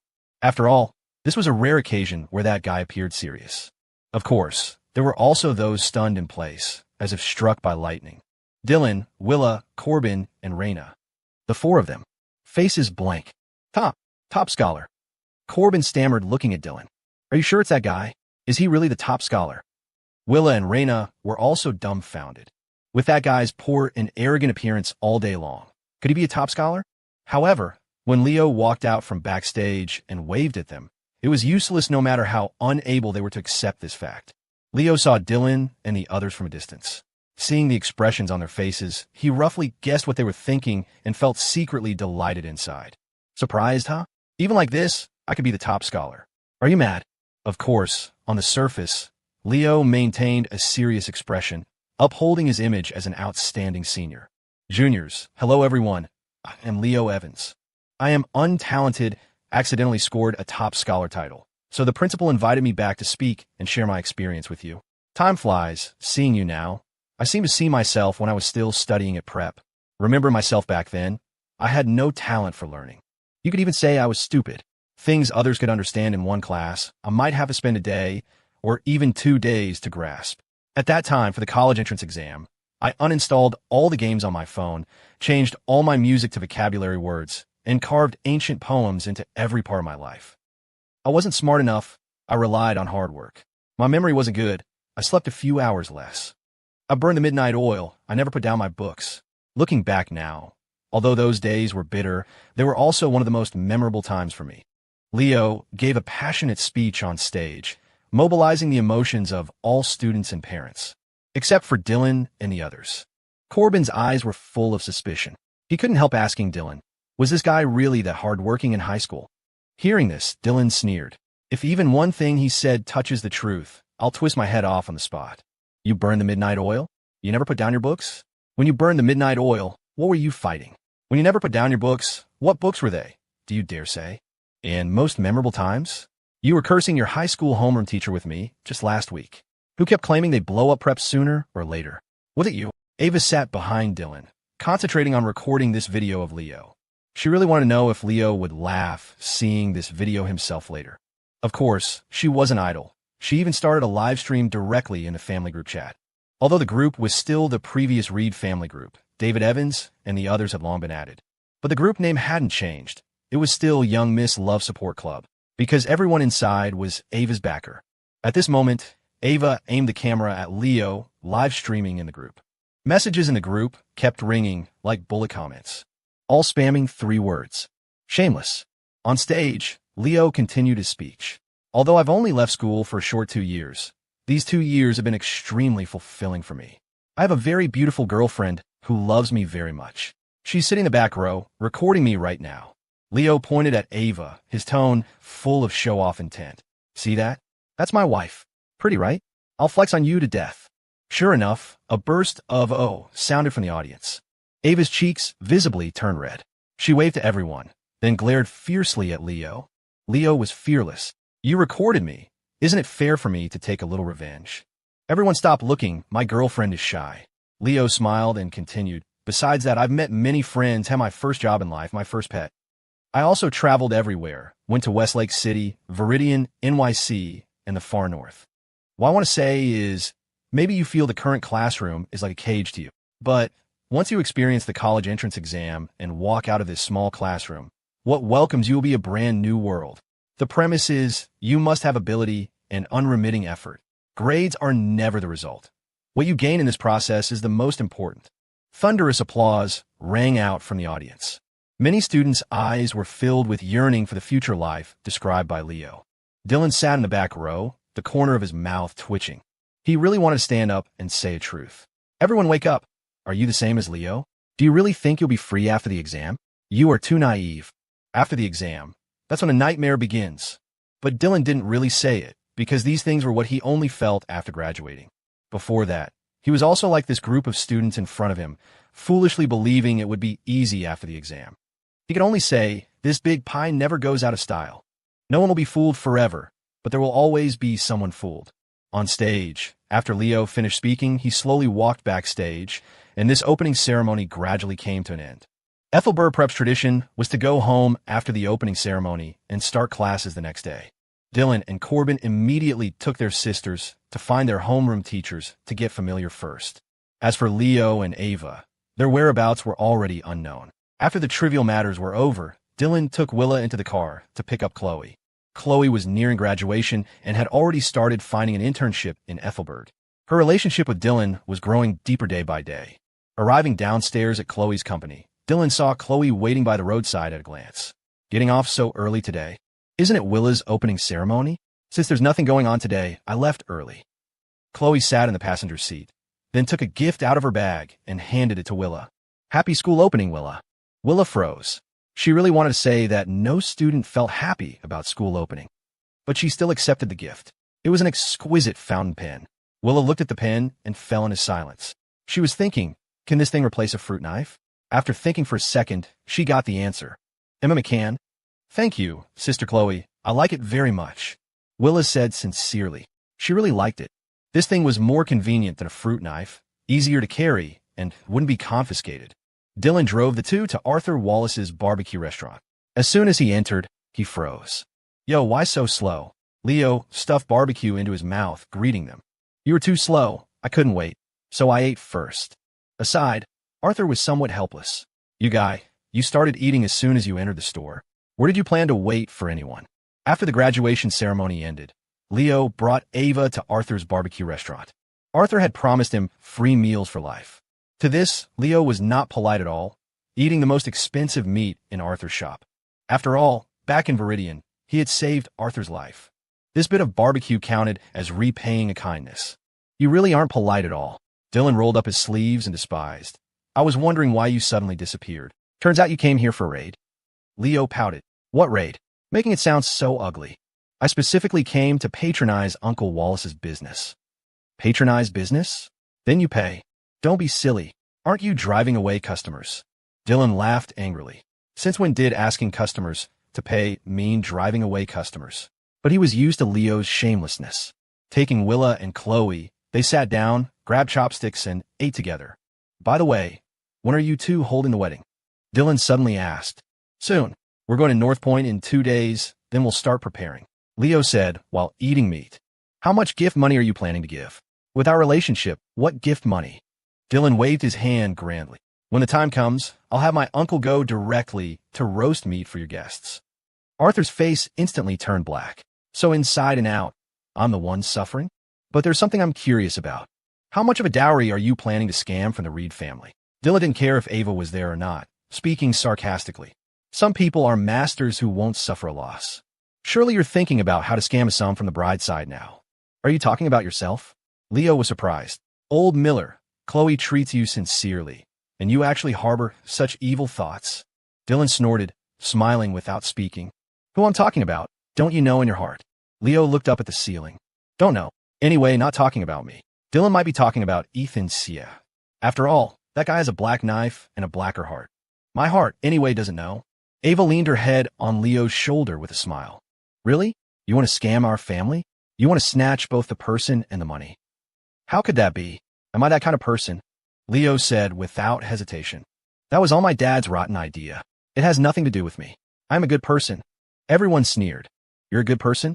Go ask around in Westlake City, Viridian, those places. Who thinks you're a good person? Your wanted poster is still hanging at the frontier. Leo was indifferent. A straight foot isn't afraid of a crooked shoe. It's just that there are always people who misunderstand him. You guys misunderstand me. I'm Trudy Rond. Leo looked aggrieved. Uncle Wallace, 2 more plates of meat. Arthur's face turned black instantly. That's enough. Are you really going to eat me into bankruptcy? Ethelberg City, Ethelberg Preparatory Academy. Today was the first day of the 2nd semester of senior year. It was also Willa Shaw's first day reporting to school after moving to Ethelberg. Dylan, today is Willa's first day reporting. You have to accompany her well and help her adapt to the new environment, understand? Arthur Wallace looked at Dylan Miller and instructed, remember, build a good relationship with Willa's homeroom teacher and her new classmates. Willa is a transfer student. She might be ostracized when she first goes. Dylan's ears were calloused from listening. He said impatiently, I know, Uncle. She's not a 3-year-old child. Do you still worry about these things? You kid, put some heart into it. Arthur scolded. After the opening ceremony, remember to call Chloe. Come to the store together for a good meal. Hear me? Got it, got it. Dylan answered perfunctorily, then patted Willa Shaw next to him. Let's go, get in the car. He drove Willa to school. Willa didn't say much and honestly followed Dylan into the car. However, as soon as the car door closed, Dylan held out his hand to Willa. What? Give me the school bag. Why? Don't you know why yourself? Dylan said speechlessly. I found a kitchen knife missing when I got up this morning. Did you take it? Yeah. To his surprise, Willa admitted it nonchalantly. Going to school, shouldn't I carry something for self-defense? Do you think school rules are decorations? They emphasized repeatedly, no controlled knives allowed on campus. They had this rule in Viridian too, but didn't everyone carry them? Viridian is Viridian, Ethelberg is Ethelberg. Dylan had a headache. Ethelberg is very safe, very harmonious. At least when that guy isn't around. Willa instantly understood. Although Dylan didn't name names, she immediately knew who he was talking about. You're so annoying. You're not my real brother. Why do you manage me so broadly? Because you eat mine, wear mine, and use mine. Dylan glared at her fiercely. Hurry up. Hand over the school bag for inspection. Willa bit her lip, reluctantly handing the school bag to Dylan. He wouldn't have known if he hadn't checked, but checking gave him start. Not only the kitchen knife, but also a fruit knife, scissors, nail clippers. More importantly, where the hell are your books? Dylan roared. Yes, Willa's school bag had everything except books. Willa looked at him strangely. Surely I have to go to school to pick them up? You don't know that. Then where are your books from back in Viridian? When did I ever study in Viridian? Dylan was speechless. Damn, what you said makes so much sense. Forget it. He helped her solve the book problem at school. After taking out all the things that couldn't be brought into school, Willa's school bag didn't have much left. All right, let's go. Dylan threw the school bag to Willa. We wasted this much time. If we don't go now, we'll be late. He fastened his seatbelt and floored the gas straight to Ethelberg Prep. Not long after, at the gate of Ethelberg Prep, Willa Shaw and Raina Croft stood at the school gate, looking at each other. Why is she here? Why is she here? Willa and Raina spoke at the same time. Dylan Miller and Corbin Croft looked helpless. These two girls didn't see eye to eye back in Viridian. Unexpectedly, after coming to Ethelberg, they were so fated. Both were transfer students to Ethelberg Prep, and they were in the same class. How old are you two? It's not like you have deep hatred. Can't you live in peace? Dylan mediated. Exactly, Raina, you forgot what Dad said. After coming to Ethelberg, you can't be as arrogant as in Viridian. Corbin also spoke up to educate. These two brothers were afraid these two girls would start a ruckus right at the school gate. After all, there were many people around. If they really started a scene, Dylan and Corbin would feel embarrassed too. More importantly, Dylan and Corbin felt that turning hostility into friendship between these two girls was the most important thing. After all, they would be in the same class in the future, and both being transfer students, they could look out for each other. However, even with the two persuading, the atmosphere between Willa and Raina didn't soften. Just then, Corbin rolled his eyes and said, All right, you two, at least this isn't the worst situation, right? Think about it. What if Leo Evans was still your homeroom teacher? Wouldn't you two explode then? Hearing this, Willa and Raina's expressions changed. Right? Compared to being classmates with the person in front of them, having that guy continue to be the homeroom teacher was even more unacceptable. Compared to that, this was nothing. Oomph. This young miss is magnanimous. I won't bicker with you. Raina snorted and spoke first. Childish. Willa smiled disdainfully. Seeing this, Dylan quickly smoothed things over. Hurry up and go in. The opening ceremony is about to start. Don't stand here like door gods. So the two quickly pulled their sisters inside. After taking their seats in the venue, Dylan looked around. Originally, he thought it would be on the playground, but unexpectedly, it was in an auditorium with seats. Presumably, because it was senior year, they started school early, so there were fewer people. Just thinking, with a burst of music, the opening ceremony officially began. Not much different from most school graduation ceremonies. School leaders took turns speaking on stage, encouraging students to study hard and sprint for the college entrance exam. Dylan was almost asleep. Just then he suddenly felt someone patting his shoulder. Who is it? Dylan turned around. He remembered the seat behind him was empty just now. However, when he turned his head, he froze. Ava, why are you here? Dylan was dumbfounded. Ava looked at him and said with some surprise, I wanted to ask why you are here. Did you come alone? Of course not. I came with Leo. Then where is he? Before Dylan could finish asking, in the distance, the principal of Ethelberg Prep suddenly announced in a booming voice, To encourage our senior students, we specially invited one of your seniors. He is the one who graduated from our Ethelberg prep and took the title of National Top Scholar that year, Senior Leo Evans. Please applaud and welcome Senior Leo Evans to come on stage and tell you about the path he walked back then. Clap, clap, clap. Below the stage, applause thundered continuously. Ava was clapping incessantly, not forgetting to take out her phone to take pictures of Leo. After all, this was a rare occasion where that guy appeared serious. Of course, there were also those stunned in place, as if struck by lightning. Dylan, Willa, Corbin, and Raina. The four of them. Faces blank. Top scholar. Corbin stammered looking at Dylan. Are you sure it's that guy? Is he really the top scholar? Willa and Raina were also dumbfounded. With that guy's poor and arrogant appearance all day long, could he be a top scholar? However, when Leo walked out from backstage and waved at them, it was useless no matter how unable they were to accept this fact. Leo saw Dylan and the others from a distance. Seeing the expressions on their faces, he roughly guessed what they were thinking and felt secretly delighted inside. Surprised, huh? Even like this, I could be the top scholar. Are you mad? Of course, on the surface, Leo maintained a serious expression, upholding his image as an outstanding senior. Juniors, hello everyone. I am Leo Evans. I am untalented, accidentally scored a top scholar title. So the principal invited me back to speak and share my experience with you. Time flies, seeing you now. I seem to see myself when I was still studying at prep. Remembering myself back then, I had no talent for learning. You could even say I was stupid. Things others could understand in one class, I might have to spend a day or even 2 days to grasp. At that time, for the college entrance exam, I uninstalled all the games on my phone, changed all my music to vocabulary words, and carved ancient poems into every part of my life. I wasn't smart enough. I relied on hard work. My memory wasn't good. I slept a few hours less. I burned the midnight oil. I never put down my books. Looking back now, although those days were bitter, they were also one of the most memorable times for me. Leo gave a passionate speech on stage, mobilizing the emotions of all students and parents, except for Dylan and the others. Corbin's eyes were full of suspicion. He couldn't help asking Dylan, was this guy really that hard-working in high school? Hearing this, Dylan sneered. If even one thing he said touches the truth, I'll twist my head off on the spot. You burned the midnight oil? You never put down your books? When you burned the midnight oil, what were you fighting? When you never put down your books, what books were they? Do you dare say? And most memorable times? You were cursing your high school homeroom teacher with me just last week, who kept claiming they'd blow up prep sooner or later. Was it you? Ava sat behind Dylan, concentrating on recording this video of Leo. She really wanted to know if Leo would laugh seeing this video himself later. Of course, she wasn't idle. She even started a live stream directly in the family group chat. Although the group was still the previous Reed family group, David Evans and the others had long been added. But the group name hadn't changed. It was still Young Miss Love Support Club, because everyone inside was Ava's backer. At this moment, Ava aimed the camera at Leo live streaming in the group. Messages in the group kept ringing like bullet comments, all spamming 3 words. Shameless. On stage, Leo continued his speech. Although I've only left school for a short 2 years, these 2 years have been extremely fulfilling for me.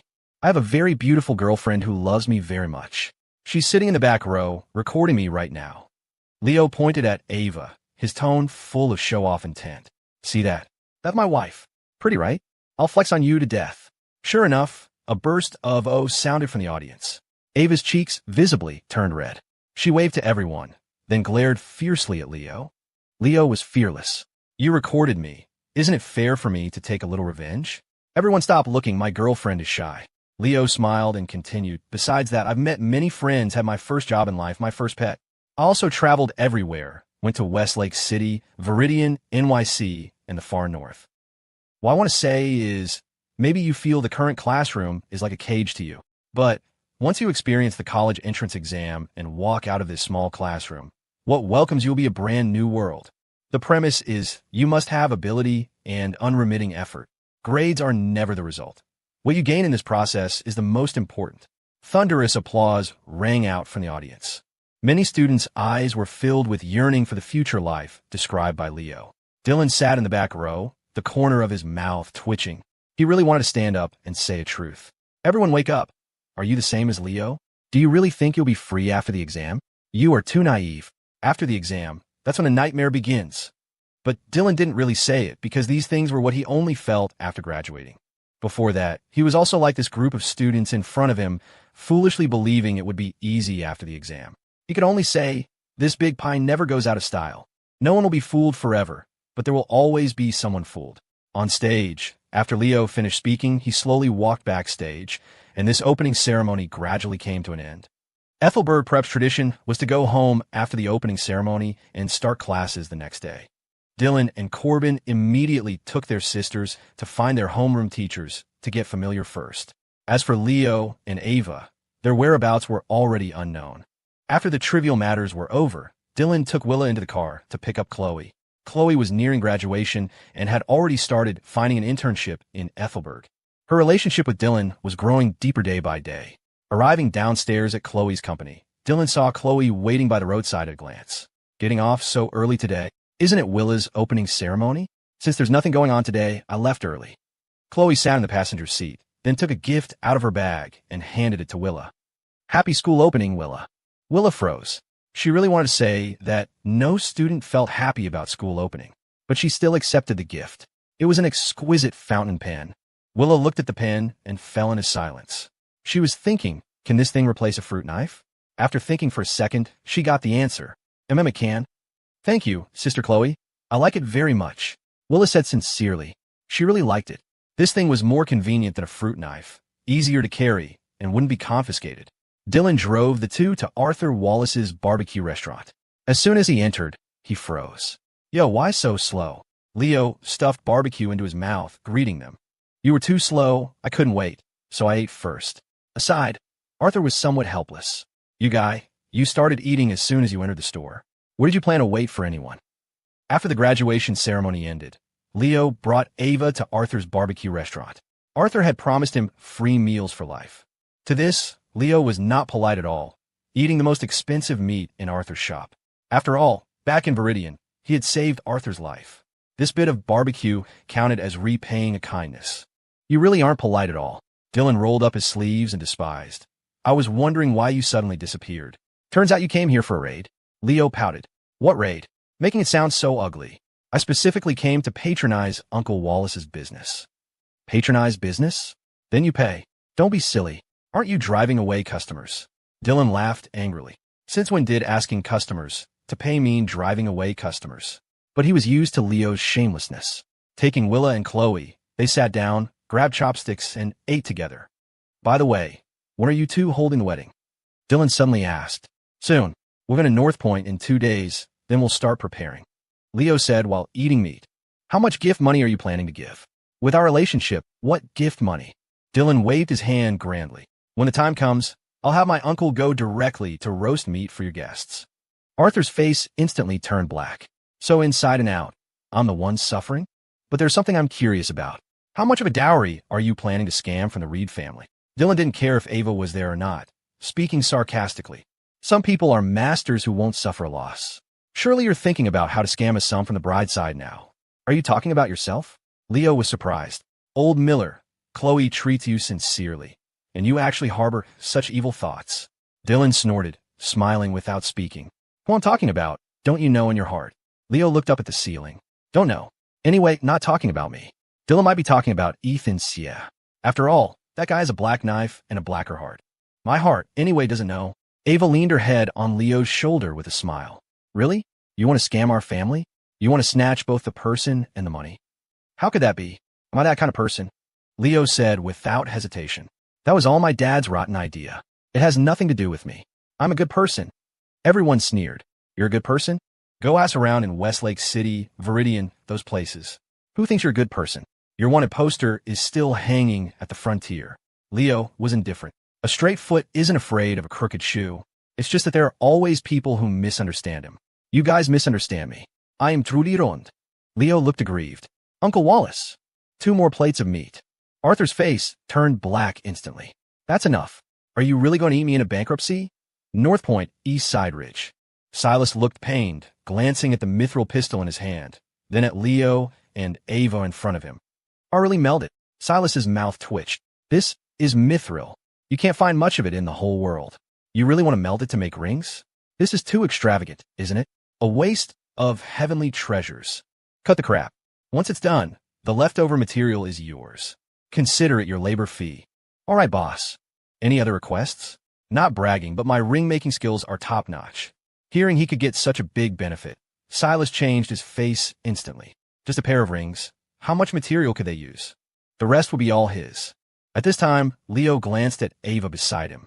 Ava understood and immediately stated her requirements. I want our initials on the inside of the rings, and for the style I want this. Ava handed her design style to Silas. Silas glanced at it and nodded. No problem, piece of cake.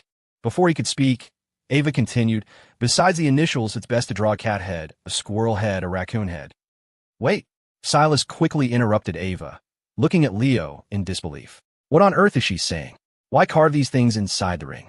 Leo shrugged. Don't look at me, not my idea. Did you think that labor fee was so easy to earn? If you mess it up and she's not satisfied, just wait for the complaint. Silas's eyelid twitched. He looked helpfully outside. In the courtyard, Sterling was lying on a chair with his eyes closed, resting. Clearly, he didn't plan to get involved in this at all. What's with that expression? Ava puffed out her cheeks, slightly dissatisfied. Just this tiny request, and you can't do it? She turned to look at Leo. Didn't you say he was some legendary master? Just this. Leo was somewhat helpless. I thought he was pretty capable too. Who knew it was all blown up? Forget it. I feel like we could just find any jewelry store on the street to do it. I think so too. Didn't expect this guy to be so unreliable. Enough. Silas glared at the two. Who are you being sarcastic at? Find any jewelry store? If you can find one that can work with this stuff, I'll twist my head off for you to play with. Initials are fine. As for those messy things, at most one cat head, no more. Silas explained patiently. It's not that I can't do it, mostly because carving too many of those things looks ugly. He found a bunch of messy reasons. Actually, he really wasn't confident he could do it. The requirement for precision was too high, and he wasn't using a machine, but pure handcrafting. Fine. Cat head it is. Leo nodded. How long until it's done? 1 week. Okay, just right. We'll look around North Point for this week. With that, Leo took a red invitation from his pocket and threw it to Silas. Silas took the invitation and opened it. You two are holding the wedding next month? In Ethelberg? Yes.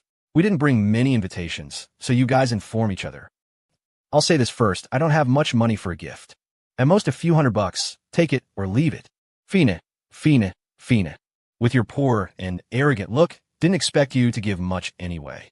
Leo waved his hand, indifferent. Then, the two left the small courtyard. They still had to go to the military district. Silas watched them leave, then looked at the mithril pistol in his hand, a smile appearing at the corner of his mouth. He struck it rich. There'll be a lot left after melting. If I can find a channel to sell this stuff, maybe I can pay off all those debts. I advise you to take it easy. On the chair, Sterling suddenly spoke.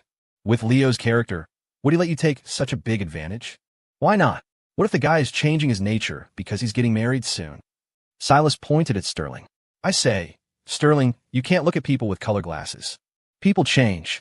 Sterling smiled, but didn't speak. Anyway, he felt Silas wouldn't have a good ending. North Point Military Base, Commander Hayes' office. Old Hayes, that's the situation. Hurry up and approve my leave. General George Evans tapped on Hayes' desk. My grandson is getting married. No matter what, I have to be there. Aside, Leo and Ava sat on the sofa drinking tea, silent. Hayes looked speechless. The wedding is next month. Why are you asking for leave now? Don't I have to go back early to prepare? Prepare what? It's not you getting married. Hayes scolded. Look at you. As a general, lead by example. Do you think this behavior is appropriate? Carol Evans is Leo's own mother, and she didn't ask for leave early. Yet you're asking for leave. Just then, Leo spoke faintly. Actually, my parents went back to Ethelberg last week. What? Hayes and George Evans stood up simultaneously, faces full of surprise. Leo was also dumbfounded. You two didn't know this? You two, one is the base commander, the other is the direct superior. You know nothing? What do you guys do all day? Do you work seriously? Hayes reacted first, roaring at George Evans. George, how the hell do you manage your subordinates? That counts as your subordinate too. George retorted. If I have a problem, doesn't it also show that you, the commander, didn't manage the military district well? You are being unreasonable. You are derelict in your duty. Watching the two arguing back and forth, Ava leaned against Leo and whispered carefully in his ear, Is it always like this in the military? Leo covered his face. Maybe.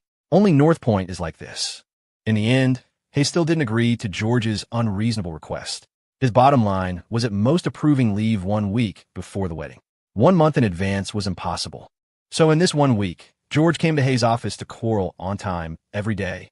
Everyone got used to it. Since there was nothing going on in North Point anyway, they complained it wasn't lively enough. Now, they could watch a show every day. Only Colonel Stone couldn't stand it anymore. He filed a complaint directly to Easton, resulting in both Hayes and George getting disciplined. Now, both were well-behaved. But don't look at these two being old. Their hearts were truly petty. Every day, they found ways to pick on Colonel Stone, simply avenging private wrongs with public office. Especially Hayes. The more he looked at Colonel Stone, the more unpleasant he found him. I'm the base commander, your superior. It's fine if you report George, but you fucking reported me too? Watch me give you tight shoes to wear.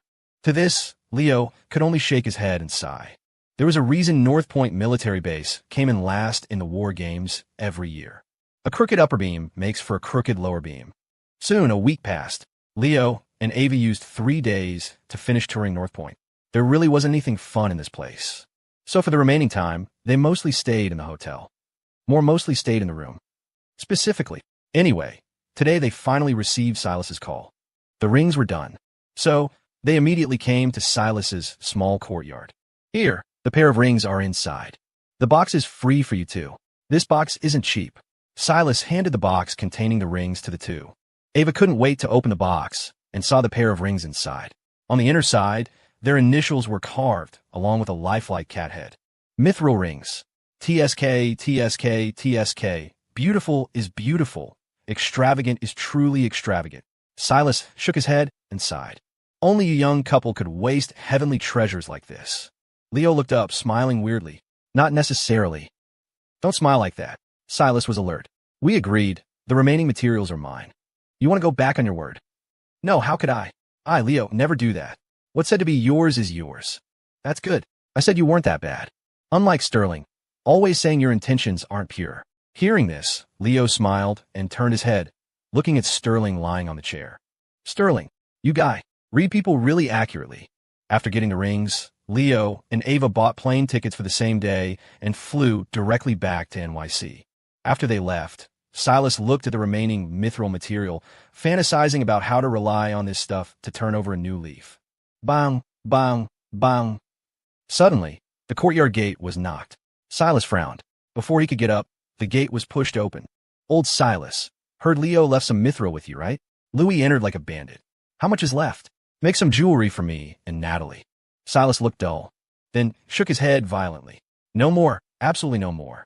Eventually, under the coercion of Louis and Natalie, Silas tearfully shared a bit of the mithril with them, agreeing to make jewelry for them. Fortunately, there was still a bit left, enough to use. At this time, Sterling spoke up. Old Silas, keep a bit, for when old Sheen's son gets married later. Silas was struck by lightning. What? That Preston Sheen hasn't even found a partner yet. Do we need to consider this far for him? Nonsense. As uncles, shouldn't we consider for him? Love, this thing, maybe it comes tomorrow. Do you know when it won't come? Sterling's words made sense. Old Sheen only had this one son. They had to consider for him. Silas had a pained look. Now another part was gone. Not enough, really not enough. Just then, a phone call came. Silas's face changed. Julian, what was this guy calling for at this time? Trembling, he answered the phone. Sure enough, Julian's opening words almost made Silas collapse. Silas, heard Leo left a lot of mithril with you. Keep apart from me, make something. Boo-hoo-hoo. Not much left, really not much left. Bullshit. Leo said you have a huge pile left. Or do you want to pay off those debts you owe me right now? Hanging up the phone, Silas had tears in his eyes. The last bit was extorted by Julian too. He had nothing left. Not only did he get no benefits, but he also had to make things for these people. Bang, bang, bang. Just then, the gate was knocked again. Outside, Shane Quill's voice sounded. Old Silas, heard you got some valuable stuff here. Can you lend me some? I still owe a lot of money. Bang. Answering him was a gunshot. The bullet grazed his ear, instantly severing a few strands of hair. Shane Quill's expression didn't change. He smiled and adjusted his sunglasses. Excuse me, leaving now. With that, he turned and left, running fast. At the same time, muttering inside. What's wrong with Silas today? Such a big temper? Ethelberg Airport. Dr. Kane, over here. A young man held up a pickup sign high, waving at Hannah Kane not far away. Hannah dragged her suitcase, glanced at him, and didn't walk towards him. The man froze, then didn't mind, jogging toward Hannah.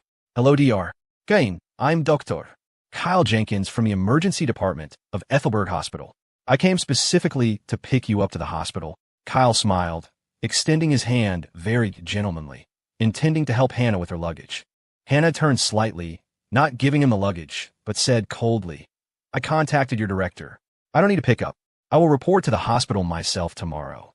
Kyle froze upon hearing this, then smiled. Yes, but this is also a token of our director's regard. Dr. Kane's fame is known to everyone in the medical field now. Everyone in our hospital is excited that you can come to work with us, wanting to see you with their own eyes. At the same time, Kyle had other plans in his heart. He heard this Dr. Kane was single and very beautiful. If he could develop something with her, wouldn't his career soar in the future?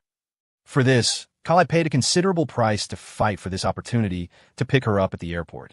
But what he didn't expect was getting a cold shoulder right from the start. Immediately, Kyle continued to smile. It doesn't matter, Dr. Kane. If you don't want to go to the hospital today, I can take you to the accommodation the hospital arranged for you first. No need, I won't live there, Hannah interrupted Kyle. Simultaneously, she looked around with displeasure, seeming to be waiting for something. Being given the cold shoulder again and again. The smile on Kyle's face receded a lot, but he continued, Then do you have another place to stay? No matter where you go, better get in my car first. It's more convenient for me to drive you. Standing here isn't a solution. Before he finished speaking, Hannah suddenly dragged her suitcase and walked forward. Kyle froze. He saw a black sedan stop not far ahead. A man got out of the car, a helpless expression on his face. You made me wait here for 7 minutes. Hannah looked at Julian. In terms of our current relationship, this behavior is a deduction point. Although she said this, the moment she saw Julian, the expression on Hannah's face was no longer cold. Compared to just now, she was a completely different person. Aside, Julian held up his phone, helpless. You only messaged me after you landed telling me you arrived in Ethelberg. Being able to rush here in such a short time is already very good. Okay? He was a Marco, and he obeyed traffic rules very well. Unlike some people, driving was a one-time thing for them. Hannah heard this and didn't say much, handing the suitcase directly to Julian. Julian put the suitcase in the car, then saw the dumbfounded Kyle beside them. This is Hospital Emergency Departments. Forgot the name. Hearing this, Kyle wanted to cry. Julian said, That counts as your colleague. Where to? I'll drop you off on the way. And no need. Kyle smiled awkwardly. I have a car I can drive. Julian nodded. Luckily, Leo wasn't here. Otherwise, hearing this sentence, his sensitive nerves might be touched again. Speaking of which, that guy seemed to be taking the skills test today, right? Julian pursed his lips, then opened the car door for Hannah to sit in the passenger seat. Since finding out Hannah resigned to come to Ethelberg some time ago, the two added contact information. Then began the so-called relationship probation period.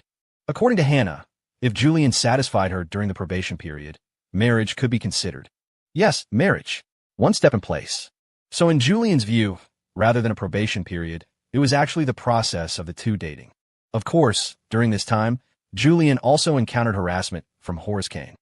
Or rather, warnings. Julian didn't indulge him, directly sending the chat records and call recordings of Horace threatening him to Hannah. Then, Horace never looked for Julian again. Even, no news of Horace was heard again. Julian sometimes suspected if that guy was secretly dealt with by Hannah.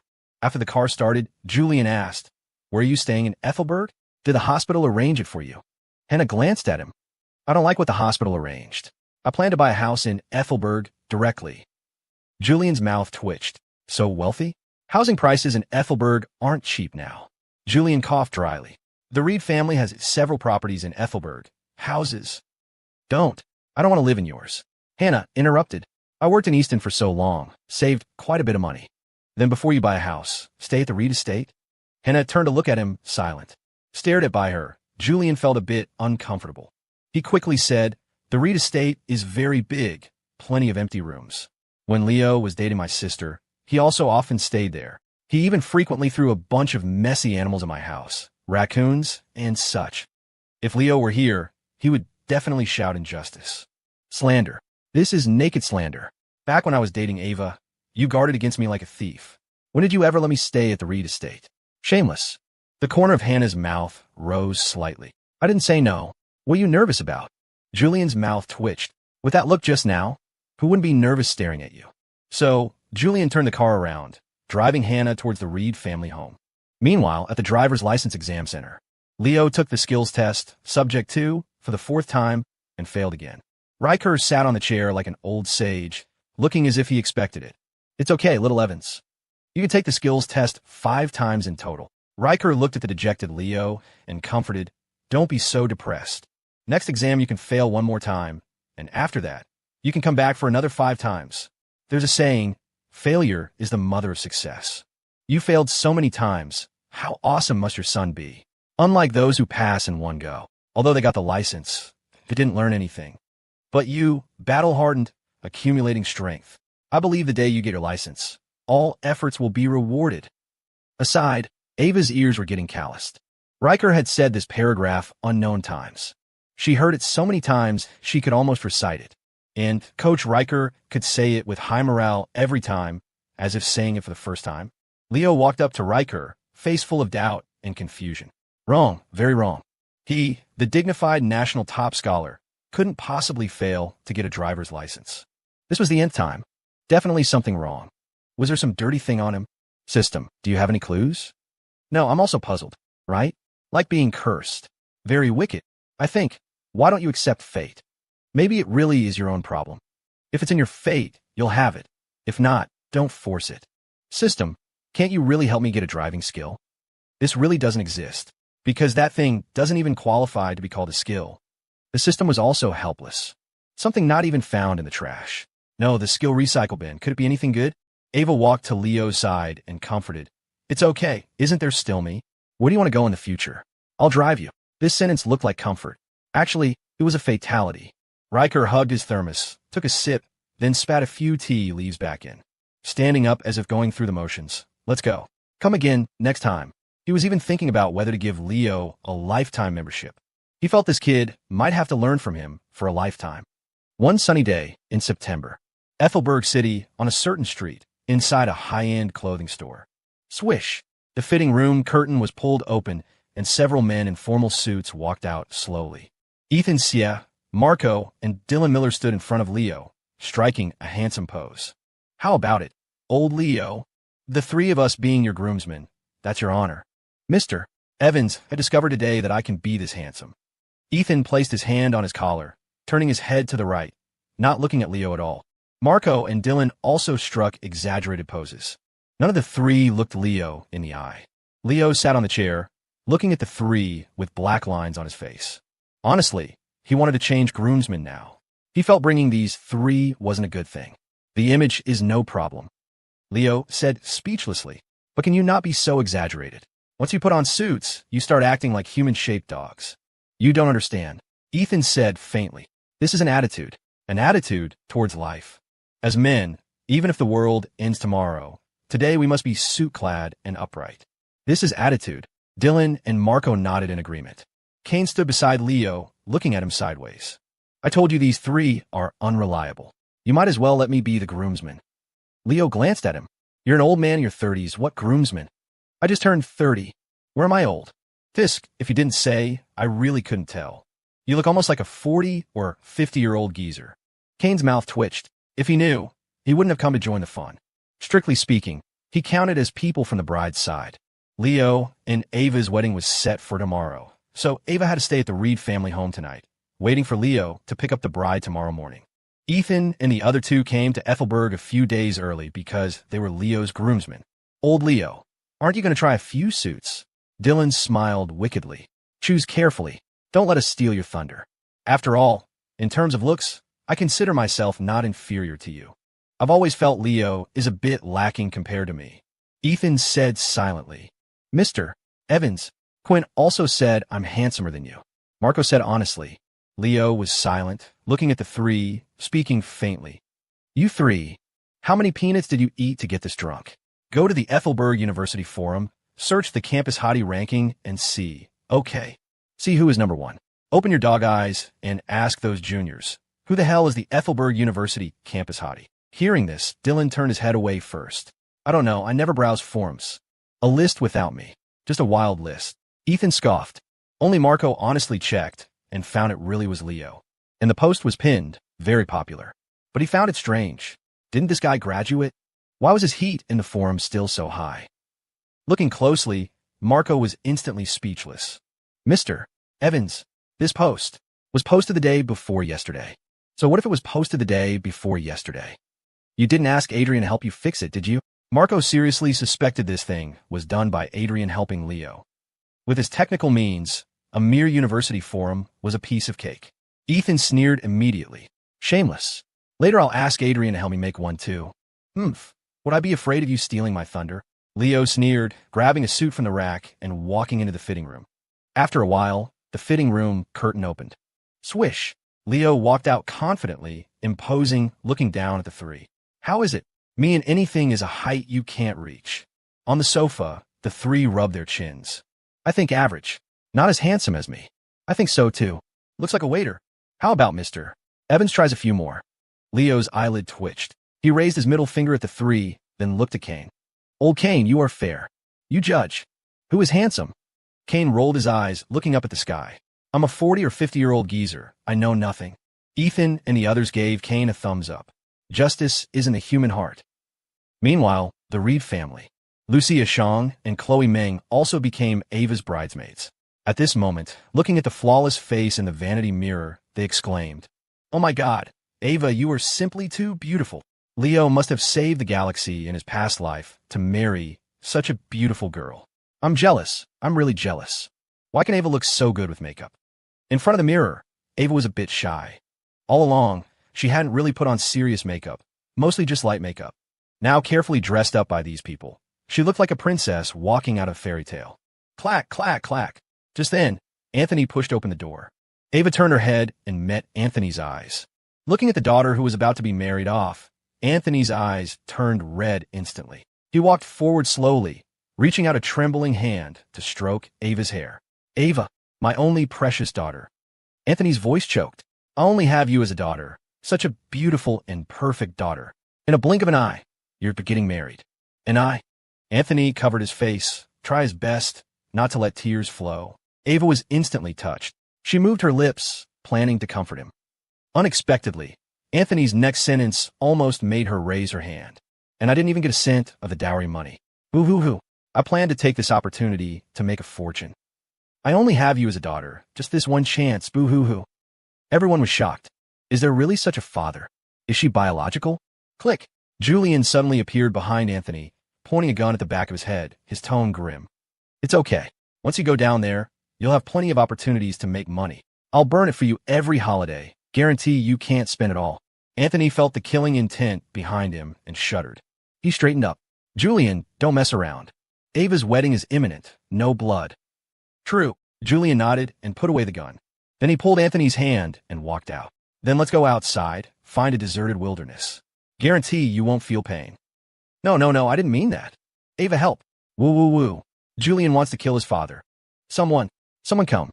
The young master of the Reed family is rebelling. Julia, save me. Woo. Julian wants to kill me.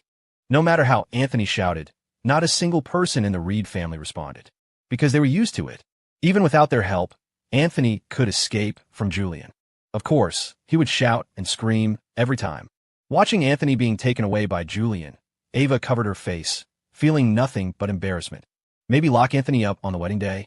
At this time, Quinn walked into the room, smiling. Ava, the wedding candy and wine are all ready. You just relax and get married tomorrow.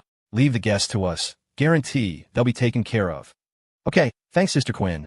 With that, Ava looked at herself in the mirror, somewhat looking forward to tomorrow's arrival. In the blink of an eye, the next day arrived. The entire Reed household was overflowing with a festive atmosphere. Red, double happiness, characters pasted everywhere. The momentum was massive. Almost everyone in Ethelberg City knew that the little princess of the Reed family was getting married today. All convoys stand by, ready to set off at any time. Alex Young picked up the walkie-talkie, looking serious. Check the road conditions again. If there's an accident, you know how petty that guy is. Take care of yourselves. Today's convoy drivers were almost all former colleagues from the Ethelberg Police Department, including Tank. Hearing Alex's words, they couldn't help but straighten up, also feeling a bit excited.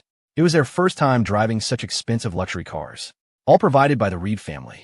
In Julian's words, for his sister's marriage, it must be the highest configuration. Meanwhile, at Leo's home, Leo, don't be nervous. It's just getting married. Deep breaths. General George Evans comforted Leo. Leo's mouth twitched. Grandpa, I'm not nervous. You take a deep breath first. I'm the one getting married, right? Why is this old man stuttering? Being told by Leo, George immediately took a deep breath, then laughed.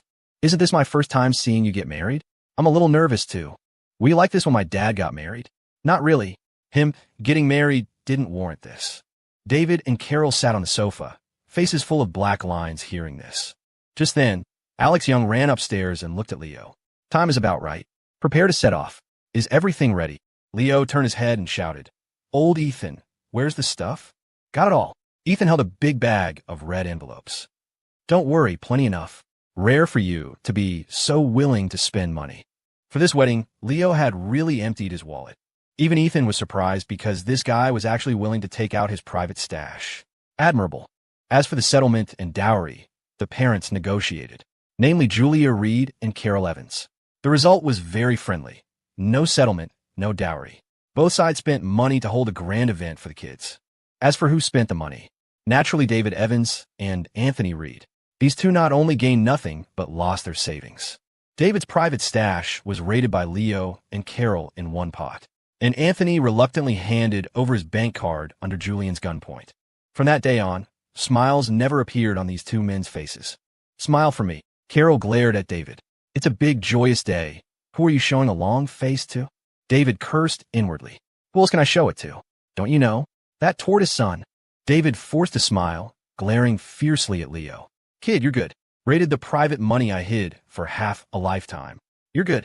Leo looked up at the ceiling, dodging David's gaze. Really can't blame me. Since ancient times, which family's parents aren't heavily damaged when the son takes a wife. Getting a wife, it's always like this. Meanwhile, the invited guests had arrived at the wedding venue. The wedding was chosen on a grassland on the outskirts of Ethelberg. While enjoying fresh air, they could also enjoy Arthur Wallace's barbecue. Yes, Arthur really came to roast meat, even bringing all the employees from his shop. Otherwise, he couldn't handle it alone. Of course, nearby was a hotel, also a Reed family property. Otherwise, with so many people, losing face by having no place to stay would be bad. Although Kane didn't become a groomsman, he successfully snagged the role of MC. At this moment, he was receiving the guests attending the wedding. Willa and Raina were responsible for collecting gifts and recording. Dad, why is your red envelope so thin? Raina frowned, looking at the red envelope Kalen Croft handed over. Everyone else's is thicker than yours. Croft handed over. Everyone else's is thicker than yours. Makes our family look poor. You damn girl, keep your voice down. Kalen quickly covered Raina's mouth, eyes wide. What do you know? Since moving from Viridian, our family doesn't have much property left. Save a bit where we can, understand? Raina was dumbfounded. She didn't know this? She always thought their family was as rich as in Viridian. But what surprised her was that there was a master behind them. This gentleman, I have no money, so I'll owe it first. Shane Quill revealed his white teeth, smiling shamelessly. I didn't come in vain. I specifically wrote calligraphy for the newlyweds, wishing them a happy life together. As he handed over the IOU, a scroll unfolded in his hand. Everyone immediately crowded around to watch. Soft wind rises by the river. Leo's words narrate peace and love. Note, a poetic play on their names. Sue/river and in /peace, Ava. Silas stared dumbfounded at the words on the scroll. Big scammer. Don't tell me you wrote this. Shane snorted. Don't look down on people. Although I didn't write this, the one I wrote isn't worse. Where did you steal it from? This vulgar person. I won't lower myself to your level. Shane crossed his arms, corners of his mouth rising slightly. Just then, Sterling walked up, took a glance, and chuckled softly. This calligraphy, written by Master Sage. Master Sage. Shane was startled. You could tell.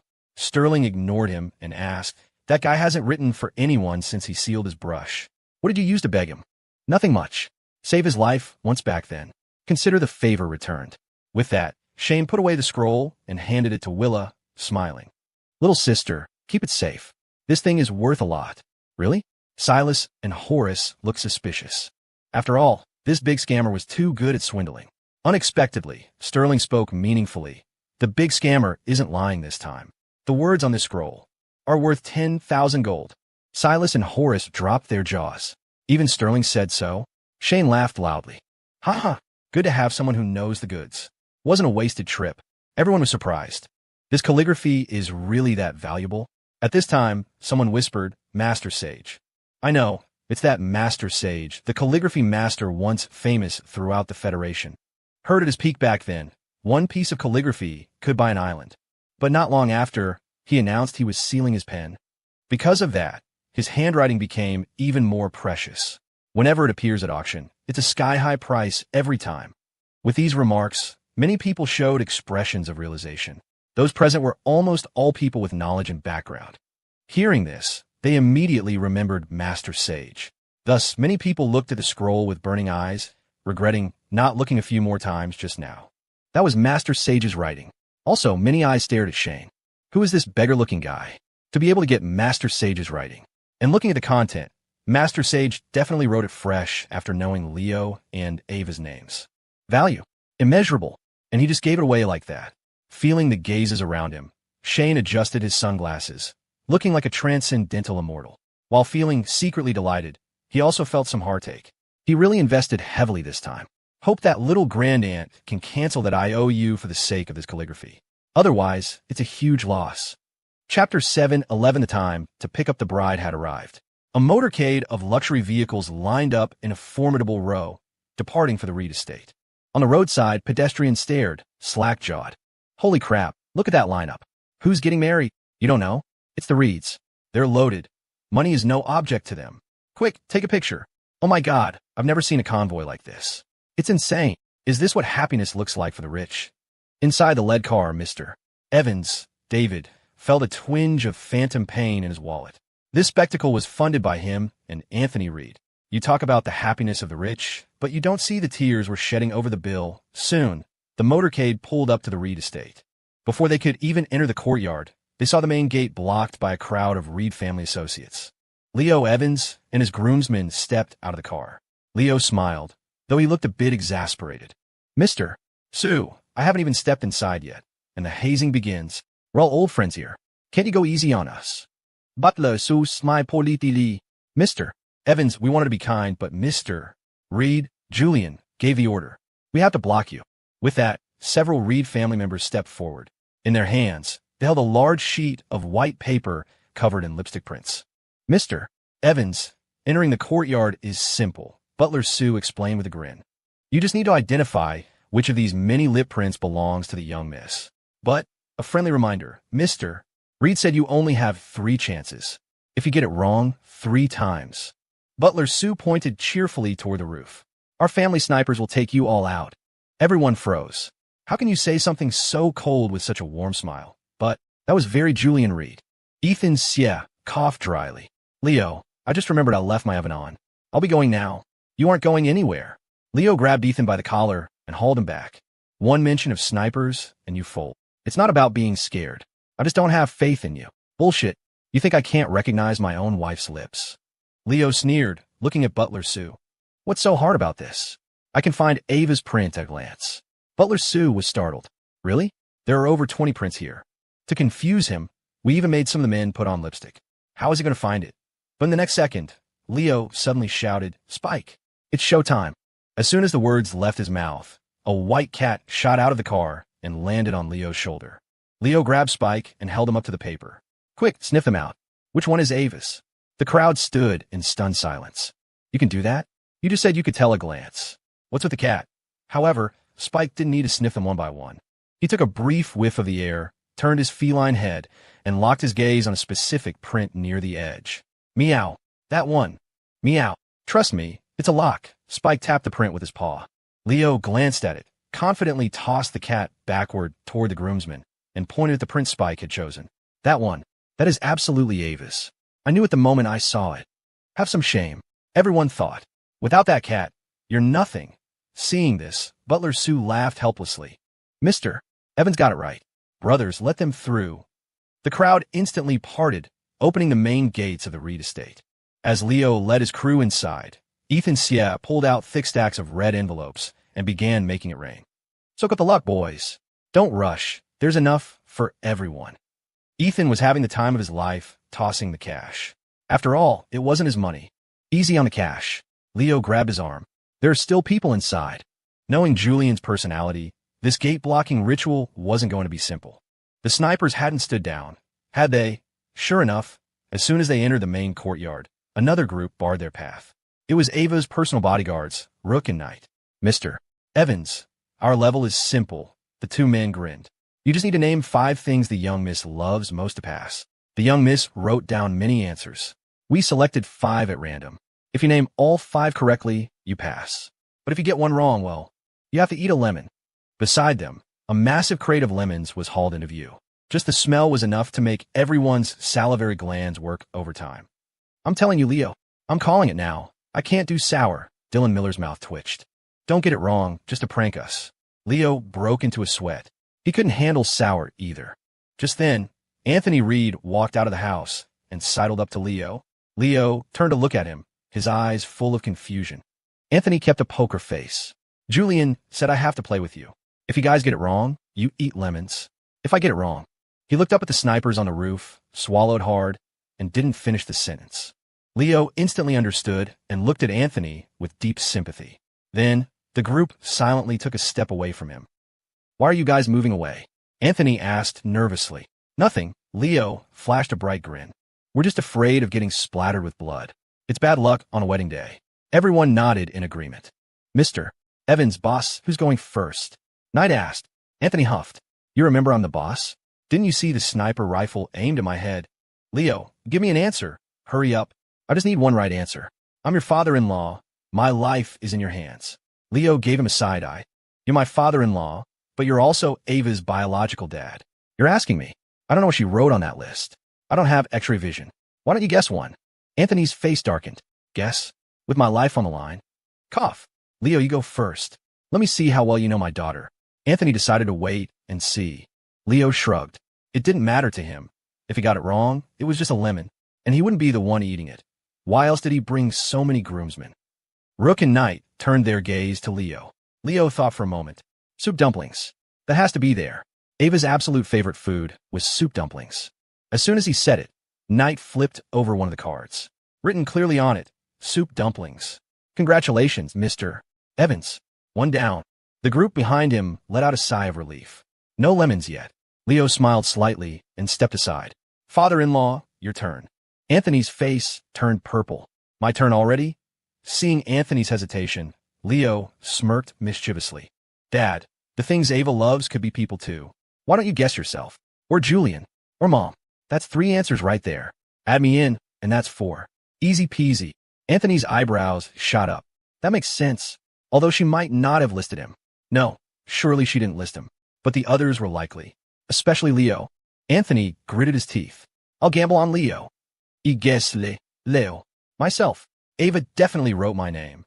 Leo cut in before Anthony could finish. Rook and Knight exchanged a glance, then slowly flipped over another card.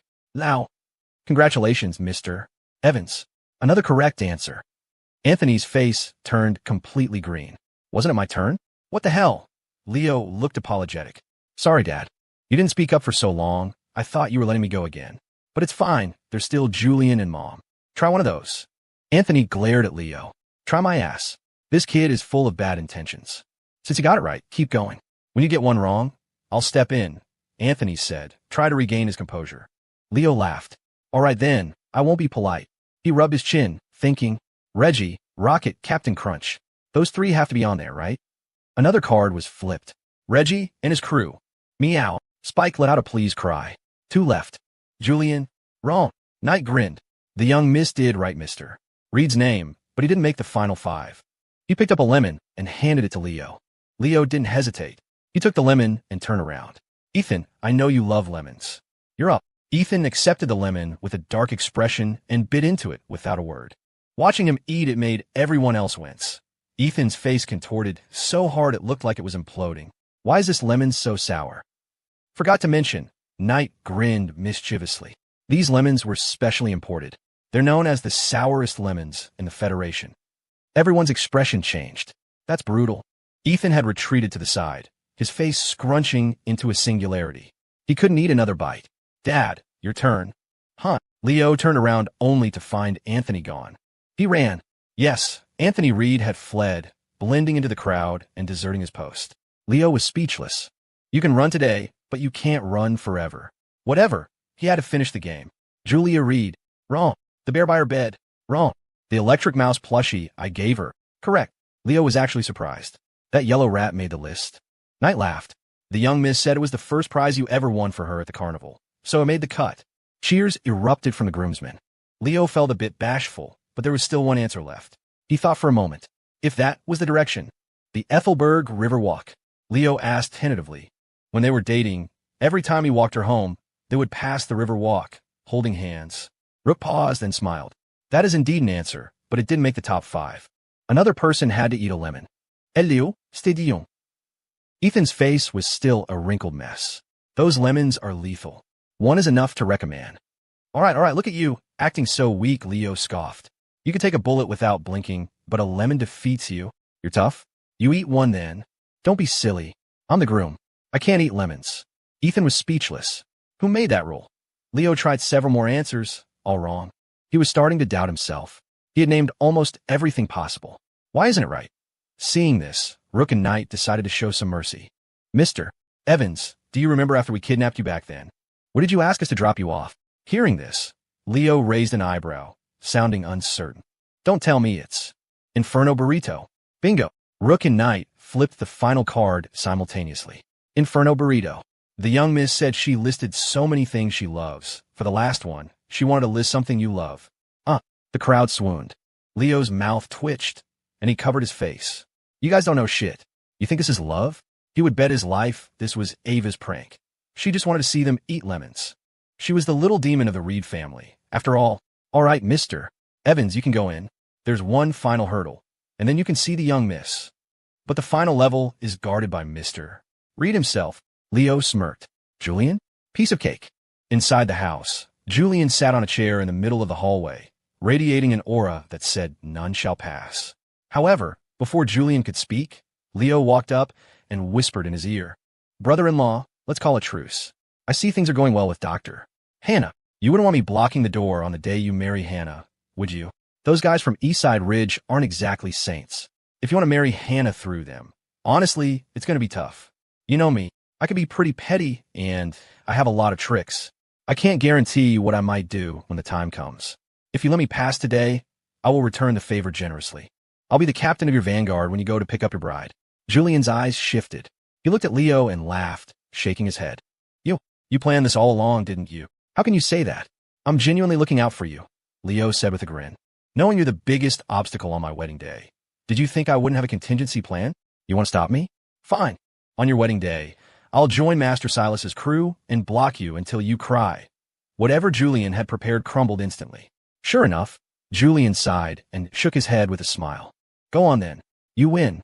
Hee. Thanks, brother-in-law. Leo laughed, leading his team past Julian and straight upstairs to Ava's room. Bang, bang, bang. Open up. I'm here to pick up my wife. Leo pounded on the door. From inside, Lucia Sean's voice rang out. If we open it just because you asked, where's the dignity for our Ava? Before Leo could reply, Ethan Sia charged forward, stuffing red envelopes under the door like a madman. Open the door. Take the money. Lucia, grab the envelopes. They're fat ones. Ethan had a cunning look in his eyes. This is all Leo's money. If Lucia takes it, it becomes our money. Leo realized this instantly and kicked Ethan. Ethan, are you tired of living? Did Mr. So cut off your allowance or something? Leo pointed at Ethan's nose. The entire CF fortune is going to be yours, and you're trying to embezzle my pocket change? Ethan scrambled up from the floor, arguing. That's only mine after my dad kicks the bucket, and I have zero allowance right now. Times are tough. Not my problem. Give the envelopes to Marco to handle. You spendthrift, fall back. Leo stripped Ethan of his financial authority. He exchanged a look with Dylan, planning to force the door. But before they could act, Chloe Ming's voice came from inside. I'm warning you. No forcing the door. Especially you, Dylan Miller. Behave yourself. Dylan instantly retracted his leg and retreated behind the group. Traitor. Leo glared at him, then asked, Fine, what do we have to do? Name your terms. Inside, the girls laughed. Simple. Confess to her, or say something romantic right there at the door. If Ava's heart rate speeds up, we'll let you in. Ava covered her face, blushing furiously. Her heart was already racing. Outside, Leo paused. Just make her heart race? That's easy. Ava Reed, I like you. Will you be my girlfriend? From the first moment I saw you, I thought your legs. Before Leo could finish, Ava's shout came from inside, cutting him off. Leo, do you want to die? She recognized it. That was exactly what Leo had said the first time he confessed to her in the classroom. That was the reason she had kidnapped him later. Ava's face was completely red, her heart pounding at maximum velocity. How can he say that stuff in front of everyone? His skin is too thick. Outside, Leo chuckled. Don't go back on your word now. Her heart rate definitely went up. Open the door. The bridesmaids inside glared at Ava. Weak. You let your heart race over that. But they kept their word and let Leo in. Leo walked into the room and saw Ava sitting on the bed. She was wearing a stunning, vibrant wedding dress. She was smiling, though her eyes were glaring at him playfully.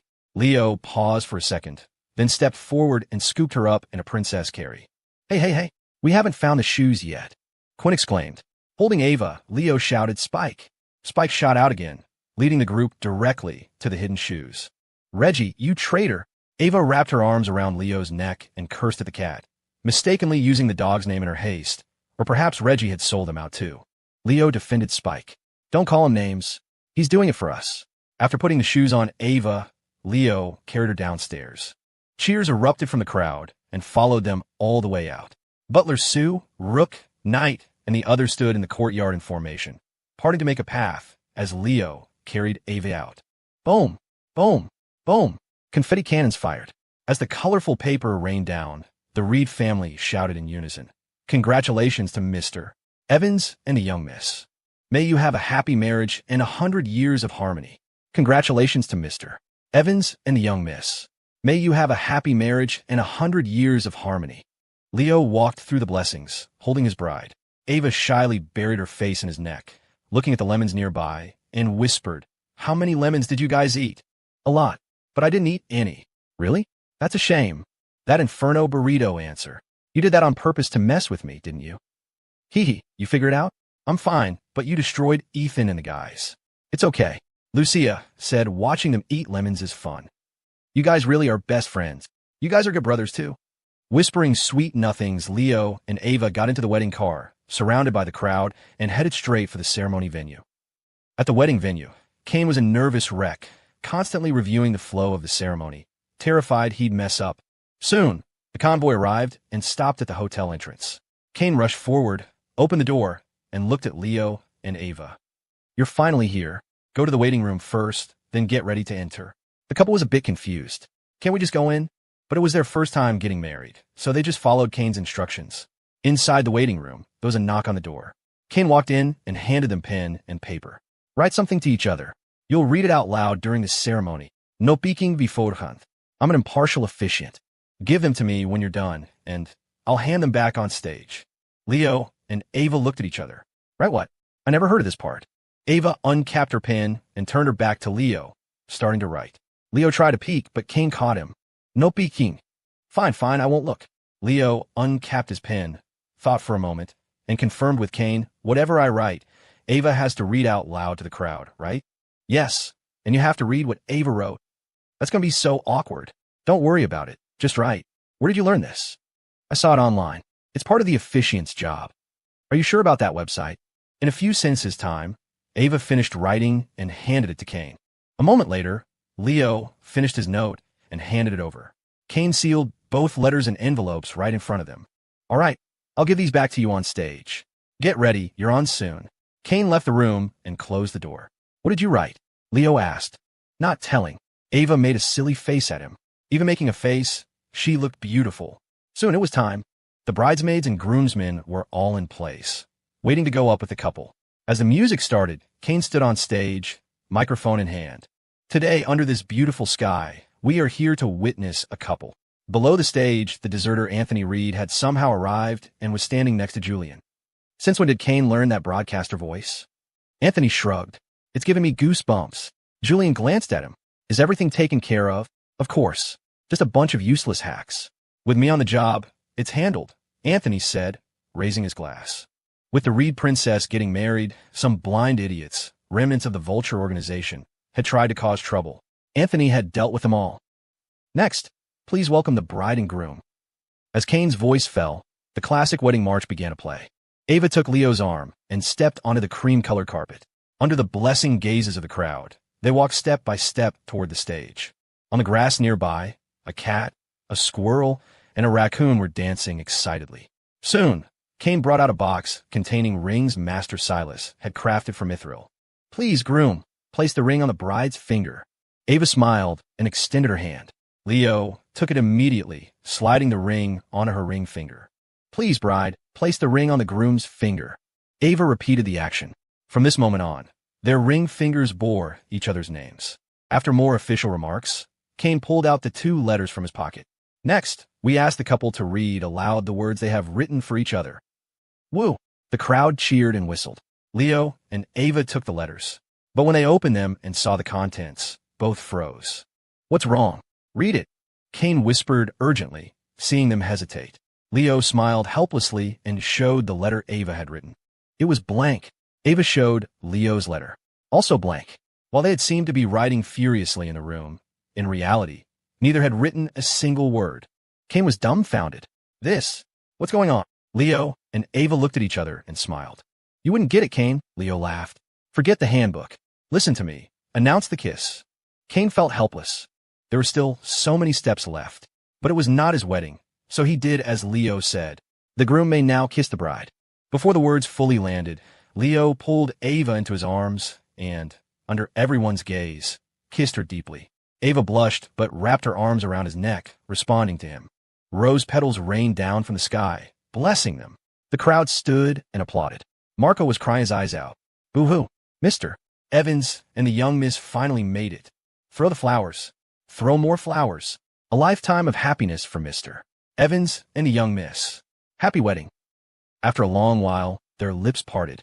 Ava's cheeks were flushed as she glared at Leo. You're done kissing, let go. Leo grinned. Not a chance. Just then, Kane coughed and spoke into the mic. All right, let's go to the final step. Everyone come up for a group photo. Everyone walked onto the stage with smiles on their faces, standing behind the couple. Wait, this many people? Is the stage going to collapse? Corbin, move over, squeeze in. Old guys to the back. Nobody wants to see you. Whoa, where did this raccoon come from? I have a squirrel on my head. You don't hear me complaining. Director Shang, you're taking up too much space. Move it, mister. Yeah, get in the back. Why are you in the front row? That's for the wedding party. Quiet. Listen to me. Let me stand in the middle. Screw you, who do you think you are? Squat on the side and just show your face. The crowd argued noisily for ages before finally managing to get everyone's face visible. The photographer looked at them, directing the chaotic formation. A bunch of powerful old men were currently taking orders like elementary schoolers. Okay, hold it right there, perfect. Bride and groom, get a little closer. Ready to shoot. Everyone smile. As the photographer spoke, he prepared to snap the picture. Leo held Ava's waist and whispered in her ear, Happy wedding day, wifey. Ava blushed instantly and whispered back, You too. Hubby. All right, everyone ready? Taking the picture. 3, 2. Before the countdown finished, Leo suddenly leaned to the side, leaving a subtle empty space next to him. At the same time, he shouted internally, System. HM. What? Say cheese. CH cheese. Click. The shutter pressed. The photo froze in time. Story end.